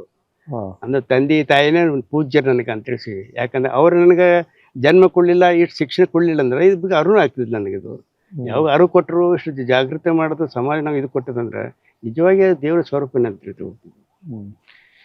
ನೀವು ಬಾಲ್ಕಿಯ ಗುರುಗಳ ಬಗ್ಗೆ ಪ್ರಸ್ತಾಪ ಮಾಡಿದ್ರಿ, ಅವರಿಂದ ಕಲಿತ ಬಸವಣ್ಣ, ಕಂಡ ಬಸವಣ್ಣ ಯಾರು? ಅವ್ರೇನು ವಿಶೇಷ ನಂಗೇನು ಹೇಳ್ತಿಲ್ಲ, ಆದರೆ ಇಷ್ಟೇ ಹೇಳ್ತಿರು, ಬಸವಣ್ಣವ್ರ ಬಗ್ಗೆ ವಚನ ಸಾಹಿತ್ಯ ಏನು ಓದಿ ಕೊಟ್ಟಿದ್ರು ನೋಡ್ಬಿಟ್ಟ, ಭಾಳ ಚೆನ್ನಾಗವ, ಭಾಳ ಸರಿಯಾಗವ, ಓದ್ತಾ ಹೋಗು ಅಂತ ಇಷ್ಟೇ ಹೇಳ್ತಿದ್ರು. ಅವ್ರ ಜೀವನ ಚರಿತ್ರೆ ಬಗ್ಗೆ ಹಿಂಗೆ ಬಗ್ಗೆ ಅದೇನು ನಂಗೇನು ಹೇಳ್ತಿದ್ದಿಲ್ಲ ಅವ್ರು. ಹಿಂಗೆ ಆದಷ್ಟು ಗ್ರಂಥಗಳು ತಂದು ಕೊಡ್ತೀರಿ, ಅವ್ರು ಸಣ್ಣ ಪುಟ್ಟ ಗ್ರಂಥ ಕೊಡ್ತೀರಿ, ನೋಡಿ ಓದು, ಸರಿಯಾಗಿ ಓದು, ಅಭ್ಯಾಸ ಮಾಡಂತ ಇಷ್ಟೇ ಹೇಳ್ತಿದ್ರು. ಅದ್ರ ಅವ್ರ ಬಗ್ಗೆ ಡಿಟೇಲವಾಗಿ ನಂಗೆ ಒಂದ್ಸಲ ಹಿಂಗೆ ಏನು ಹೇಳಿಲ್ಲ ಅವರು. ಸರ್, ಈ ಪುಸ್ತಕದಲ್ಲಿ ಒಂದು ಸೈಡ್ ಪೇಂಟಿಂಗ್ ಇದೆ, ಇನ್ನೊಂದು ಸೈಡು ಟೆಕ್ಸ್ಟ್ ಇದೆ. ಈ ಟೆಕ್ಸ್ಟ್ ಎಲ್ಲೆಲ್ಲಿಂದ ಬಂತು? ಈ ಪಠ್ಯ ಎಲ್ಲೆಲ್ಲಿಂದ ತಗೊಂಡದ್ದು? ಈ ಬುಕ್ ಆ್ಯಕ್ಚುಲಿ ನಾನು ಪೇಂಟಿಂಗ್ ಮಾಡಿದ ನಂತರ ಗಾಯತ್ರಿ ತಾಯಿಯರು ಅಂತ ಹೋಗೋರು ಬಸವ ಕಲ್ಯಾಣದಾಗ. ಮತ್ತು ಅವರು ಏನು ಅವ್ರಿಗೆ ಹೋಗ್ಬಿಟ್ಟು ಭೇಟಿ ಆದವ್ರಿ, ಅವ್ರು ಬಂದಿರೋ ಮನೆಗೆ ನೋಡಿ ಪೇಂಟಿಂಗ್ಸ್ ನೋಡಿದ್ರು. ನೋಡ್ಕಸಿ ಈ ಪೇಂಟಿಂಗ್ ನೋಡ್ಕಸಿ ಅವ್ರು ಏನಂದ್ರು, ನಿಜವಾಗಿ ಇದು ದೊಡ್ಡ ಇದು ಪೇಂಟಿಂಗ್ ದೊಡ್ಡ ಸಮಾಜಕ್ಕೆ ಒಂದು ಕೊಡುಗೆ ಅದ, ಅದಕ್ಕೆ ಸಾಹಿತ್ಯ ಅದೇ ಥರ ಬರಬೇಕು ಅಂತ ತಿಳಿಸಿ ಗಾಯತ್ರಿ ತಾಯಿಯರು, ಗಂಗಾಧರ ದೇವರು ಇಬ್ಬರು ಕೂಡ್ಕೊಂಡು ಇದ್ರ ಪಠ್ಯ ಅವ್ರು ರೆಡಿ ಮಾಡ್ಕೊಟ್ರು. ಆ್ಯಕ್ಚುಲಿ ಸಾಹಿತ್ಯನ ಅವ್ರನ್ನೇ ಇದು ಮಾಡ್ಕೊಟ್ರು. ಚಿತ್ರ ನಮ್ಮ ಚಿತ್ರವನ್ನು ಸಾಹಿತ್ಯ ಅವ್ರದ್ದು. ಮತ್ತು ಇದರಲ್ಲಿ ಇಂಗ್ಲಿಷ್ ಕೂಡ ಇದೆ ಸರ್. ಅದು ನಮ್ಮ ಗಾಯತ್ರಿ ತಾಯಿಯವರು ಬೆಂಗಳೂರದಾಗ ಒಬ್ರು ಇಂಗ್ಲಿಷ್ ಲೆಕ್ಚರರ್ ಇದ್ರು ಒಬ್ರು. ಅವ್ರ ಕಡೆ ಹೇಳಿಸ್ಕಳಿಸಿ ಅವರು ಇಂಗ್ಲೀಷ್ನಲ್ಲಿ ಟ್ರಾನ್ಸ್ಲೇಷನ್ ಮಾಡಿ ಹೇಳಿದ್ರು. ಅವ್ರು ಮಾಡಿ ಕಳಿಸ್ಕೊಟ್ರು. ಇದು ಬಸವಣ್ಣ ಅಂತಂದ್ರೆ ವಚನಗಳು, ಬಸವಣ್ಣ ಅಂದ್ರೆ ಶೂನ್ಯ ಸಂಪಾದನೆಯಲ್ಲಿ ಬರುವ ಪ್ರಸಂಗಗಳು. ಇದರಲ್ಲಿ ಶೂನ್ಯ ಸಂಪಾದನೆಯ ಪ್ರಸಂಗಗಳನ್ನು ಕೂಡ ಅಳವಡಿಸಿಕೊಂಡಿದ್ದಾರೆ. ಇನ್ನು ಶೂನ್ಯ ಸಂಪಾದನೆ ಅಂದ್ರೆ ವಚನ ಸಾಹಿತ್ಯ ಸಮಗ್ರ ವಚನ ಸಾಹಿತ್ಯ ಸಂಗ್ರಹ ಮಾಡಿ ಶೂನ್ಯ ಸಂಪಾದನೆ ಉದ್ಭವ ಆಗಿದ್ರು. ಹೌದು, ಅಲ್ಲಿ ಘಟನೆಗಳದಾವು, ಸಂಭಾಷಣೆಗಳದಾವು, ಅದನ್ನು ಕೂಡ ಇದ್ರ ಬಂದಿದೆ. ಶೂನ್ಯ ಸಂಪಾದನೆ ಆ ತರ ಇದ್ರ ಬಂದ್ಬಿಟ್ಟು. ಆದ್ರೆ ಬಸವ ಪುರಾಣ ಆಗಲಿ ಅಂತವನ್ನ ತಗೊಂಡಿಲ್ಲ. ಬಸವ ಪುರಾಣ ಇದ್ರಾಗ ಬಂದಿಲ್ಲ, ನಾವು ತಗೊಂಡಿಲ್ಲ. ಯಾಕಂದ್ರೆ ಬಸವ ಪುರಾಣ ಆಗಂತ ತಕ್ಷಣ ಮತ್ತೆ ವೈಷ್ಣು ಪಂಥ ಪದ್ಧತಿ ಪ್ರಕಾರ ಹೋಗ್ತದ. ವೈಷ್ಣು ಪಂಥ ಪದ್ಧತಿ ಏನಂದ್ರೆ ಪುರಾಣ ಬಗ್ಗೆ ಹೆಚ್ಚು ಮಹತ್ವ ಕೊಟ್ಟಿದ ಅದರಲ್ಲಿ.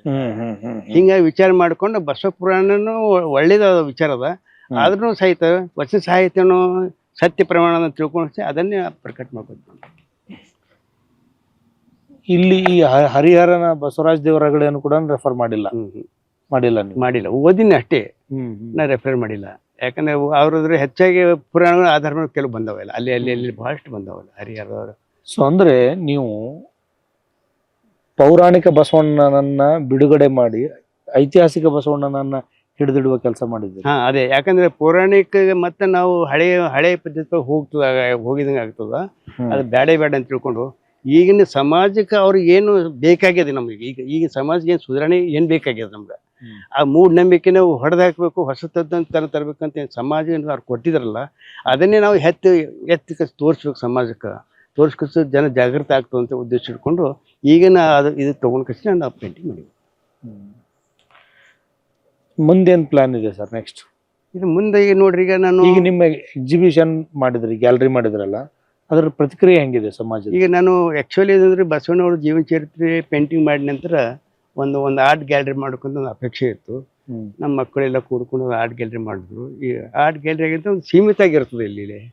ಅದು ಸೀಮಿತ ಆಗಿರಕ್ಕಿಂತ ಒಂದು ಗ್ರಂಥ ರೂಪ ತರಕೊಂತ ಈ ಗ್ರಂಥ ಹೊರಗಡೆ ತಂದೆ, ಶ್ರೀ ಗುರು ಬಸವ ಚರಿತ್ರೆ ತಂದೆ. ಈ ಗ್ರಂಥ ತಂದಿಮ್ಯಾಗೂ ಈಗ ಹೊರಗಡೆ ಬಹಳಷ್ಟು ಪ್ರಚಾರ ಆಗಿದೆ. ಅದ್ರ ಜೊತೆಗೆ ಈಗೇನು ಬಸವ ಕಲ್ಯಾಣದ ಏನು ಹೊಸ ಆಧುನಿಕ ಅನುಭವ ಮಂಟಪ ಕಟ್ಲಿಕ್ಕೆ ಹತ್ತಾರಲ್ಲ, ಇವೇ ಪ್ರತಿಗಳು ಪ್ರಿಂಟ್ ಮಾಡ್ಕಳಿಸಿ ಅಲ್ಲೂ ಕೆಲವು ಬಸವಣ್ಣವ್ರ ಜೀವನ ಚರಿತ್ರೆ ಒಂದು ಗ್ಯಾಲರಿ ಟೈಪ್ ಮಾಡಿದ್ರೆ ಒಳ್ಳೇದಾಗ್ತದೆ ವಿಚಾರ ಇಟ್ಕೊಂಡಿದ್ದು. ಅದು ನೋಡೋ ಪ್ರಯತ್ನ ಮಾಡ್ತೀನಿ, ಮುಂದೆ ಆಯ್ತು ಅಂದ್ರೆ ಭಾಳ ಚೆನ್ನಾಗಿ ಅಂತ ಅನಿಸ್ತದೆ. ಇದು ಆಗಿದ ನಂತರ ಈ ಮುಂದೆ ಎರಡನೇ ಪೇಂಟಿಂಗ್ ಕಾರ್ಯ ಯಾವ ಪ್ರಾರಂಭ ಮಾಡಿದ್ರು 770 ಅಮರಗಾಣ ರೇಖಾಚಿತ್ರನ ಮಾಡೀನಿ. ಅದು ಕಲರ್ ರೂಪದಲ್ಲಿ ಮಾಡಕತ್ತೀನಿ. ಈಗ ಕಲರ್ ರೂಪದಲ್ಲಿ ಮಾಡಕಸಿ ಸಮಾಜಕ್ಕೆ 770 ಶರಣರು ಯಾವ ರೀತಿ ಇದ್ರು, ಹೇಗಿದ್ರು, ಅವ್ರ ಕಾಯಕ್ಕೆ ಏನೋ ಅದೆಲ್ಲ ಸಂಪೂರ್ಣ ತೋರಿಸ್ಬೇಕನ್ನೋ ಅಭಿಪ್ರಾಯ ಇಟ್ಕೊಂಡಿರ್ತೀವಿ. ಆ ಕಾರ್ಯ ಮಾಡಕತ್ತೀನಿ. ನಿಮ್ಮ ಫ್ಯಾಮಿಲಿ ಸಪೋರ್ಟ್ ಹೆಂಗಿತ್ತು ಸರ್? ನನ್ನ ಫ್ಯಾಮಿಲಿ ಅಂದ್ರೆ ನೋಡ್ರಿ, ಸಂಪೂರ್ಣ ಈ ಪೇಂಟಿಂಗ್ ಮಾಡೋ ಸಂದರ್ಭದಲ್ಲಿ ಸಂಪೂರ್ಣ ಸಹಕಾರ ಕೊಟ್ಟರು. ಯಾವ ಥರದ್ದು ನಂಗೆ ಒತ್ತಾಯ ಪೂರ್ವಕ ಮಾಡ್ತಿದ್ದಿಲ್ಲ, ಏನಿಲ್ಲ, ಯಾವುದು ಕೆಲಸ ಹೇಳ್ತಿದ್ದಿಲ್ಲ, ಎಲ್ಲ ಅವರೇ ಮಾಡ್ತಿದ್ರು. ಮತ್ತು ನಾನು ಪೇಂಟಿಂಗ್ ಮಾಡಬೇಕು ಅಂತ ನಮ್ಮ ಸೊಸಿದವರು, ನಮ್ಮ ಮನೆಯವರೆಲ್ಲ ಚಹಾ ಅಥವಾ ಟಿಫಿನ್ ತಂದು ಕೊಟ್ಟರು ನಂಗೆ ಅರಿವು ಇರ್ತದೆ. ಬಂದು ಹೇಳ್ತಿದ್ರು, ತೊಗೊಳ್ರಿ ಅಂತಿರ್ತೀವಿ. ಅದು ಮತ್ತು ಪೇಂಟಿಂಗ್ ಮಾಡೋದು ಏನೋ ದೋಷ ಇದನ್ನ ಅವ್ರು ಹೇಳ್ತಿದ್ರು. ನೋಡ್ರಿ ಯಾಕೋ ಹಿಂಗೆ ಕಾಣಕತ್ತ, ಸ್ವಲ್ಪ ವಿಚಾರ ಮಾಡ್ರಿ ನೋಡ್ರಿ ಅಂತಿದ್ರು. ಅವ್ರು ಹೇಳಿದ್ರೆ ನಾವು ಒಪ್ಕೊಳ್ತಿದ್ವು. ನಿಜವಾಗಿ ಇತ್ತಂದ್ರೆ ನಾವು ಮಾಡ್ತಿದ್ವ. ಅಂದ್ರೆ ಅವ್ರು ತಿಳಿದ ಪ್ರಕಾರ ಹೇಳ್ತಿದ್ರು. ಅವರು ಅಂದ್ರೆ ಪ್ರತಿಯೊಂದು ವಿಂಗದಲ್ಲಿ ನಂಗೆ ಸಹಕಾರ ಕೊಟ್ಟು ಬಂದರು. ಯಾರೂ ಇದ್ರ ಬಗ್ಗೆ ತಿರಸ್ಕಾರ ಮಾಡಿಲ್ಲ, ಏನು ಕೋಪಡಿ ಕೊಟ್ಟು ಸಂಪೂರ್ಣ ಮಕ್ಕಳು, ಸೊಸೆದಿರು, ಹಳೆಂದರು, ಮಿತ್ರರು ಎಲ್ಲರೂ ಸಹಕಾರ ಕೊಟ್ಟರು. ಹೀಗಾಗಿ ಈ ಸುಮಾರು ಬಸವನವರು ಬಾಲ್ಯ ಹಿಡ್ಕೊಂಡು ಆಯ್ಕೆ ಆಗುವವರೆಗೆ 125 ಪೇಂಟಿಂಗ್, 124 ಪೇಂಟಿಂಗ್ಸ್ ಪೂರ್ಣ ಹೊರಗಡೆ ಬಂತು. ಸರ್, ಈಗ ಅದನ್ನ 18 ವರ್ಷದಿಂದ ಒಂದು ಕೆಲಸ ಮಾಡ್ಬೇಕಂತ ಅನ್ಕೊಂಡಿದ್ರಿ. 18 ವರ್ಷ ಆದ್ಮೇಲೆ ಅದು ಕೆಲಸ ಮುಗೀತು. ಹಿಂಗೆ ತಿರುಗಿ ನೋಡಿದ್ರೆ ಏನು ಅನಿಸ್ತದೆ? ನಂಗೆ ಅದು ಏನಾಗ್ತಂದ್ರೆ, ನಿಜವಾಗಿ ನಾನು ಇಷ್ಟು ಪೇಂಟಿಂಗ್ ಮಾಡ್ತೀನಿ ಅಂತ ಕಲ್ಪನೆ ಇರಲಿಲ್ಲ ನನಗೆ. ಪೇಂಟಿಂಗ್ ಶರಣರದು ಬಸವಣ್ಣವ್ರ ಜೀವನ ಚರಿತ್ರೆ ಮಾಡ್ಕೋತ ಹೋಗೋಣ, 108 ತನ ಆಯ್ತದೋ ಇಲ್ಲೋ ಅಂತ ಅಷ್ಟು ನಂಗೆ ಆತ್ಮವಿಶ್ವಾಸ ಇರಲಿಲ್ಲ. ಮಾಡ್ಕೋತ ಹೋಗೋಣ ಅಂತೇಳಿ ಮಾಡ್ಕೋತ ಹೋದ. ಮುಂದೆ ಈಗ ಹಿಂತಿರುಗಿ ನೋಡಿದಾಗ ನನಗೆ ಏನಂತಂದ್ರೆ, ನಾನೇ ಮಾಡಿದ್ನಲ್ವ, ನಾನೇ ಮಾಡಿದ್ನಿದು ಈ ಕಲಾಕೃತಿ. ಒಂದು ಸರಿ ನನಗೆ ಒಂದು ಕ್ವಶನ್ ಮತ್ತೆ ಬಂದ್ಬಿಡ್ತದೆ. ನಿಜವಾಗಿ ನಾವು ಮಾಡಿದ್ದು ಅಂತ ನನಗೆ ಕ್ವಶನ್ ಬರ್ತದೆ. ಅಲ್ಲ ಮಾಡಿದ್ರೆ ನಂಗೆ ಸ್ವಾರ್ಥಕವಾಯ್ತಪ್ಪ, ನಂಗೆ ತೃಪ್ತಿ ಆಯ್ತು, ಗೊತ್ತಾ, ಆನಂದ ಆಯ್ತು ಅಂತ ನಾನು ತೃಪ್ತಿ ಆಗಿ. ಸರ್, ಇಷ್ಟೊತ್ತು ನಿಮ್ಮ ಪೇಂಟಿಂಗ್ ಬಗ್ಗೆ, ನಿಮ್ಮ ಬದುಕಿನ ಬಗ್ಗೆ ಹಲವು ಸಂಗತಿಗಳನ್ನು ನಮ್ಮ ಜೊತೆಗೆ ಹಂಚ್ಕೊಂಡ್ರಿ. ಟೈಮ್ ಕೊಟ್ಟು ಮಾತಾಡೋದಕ್ಕೆ ನಾನು ನಿಮಗೆ ಕೃತಜ್ಞತೆಗಳು. ಧನ್ಯವಾದಗಳು.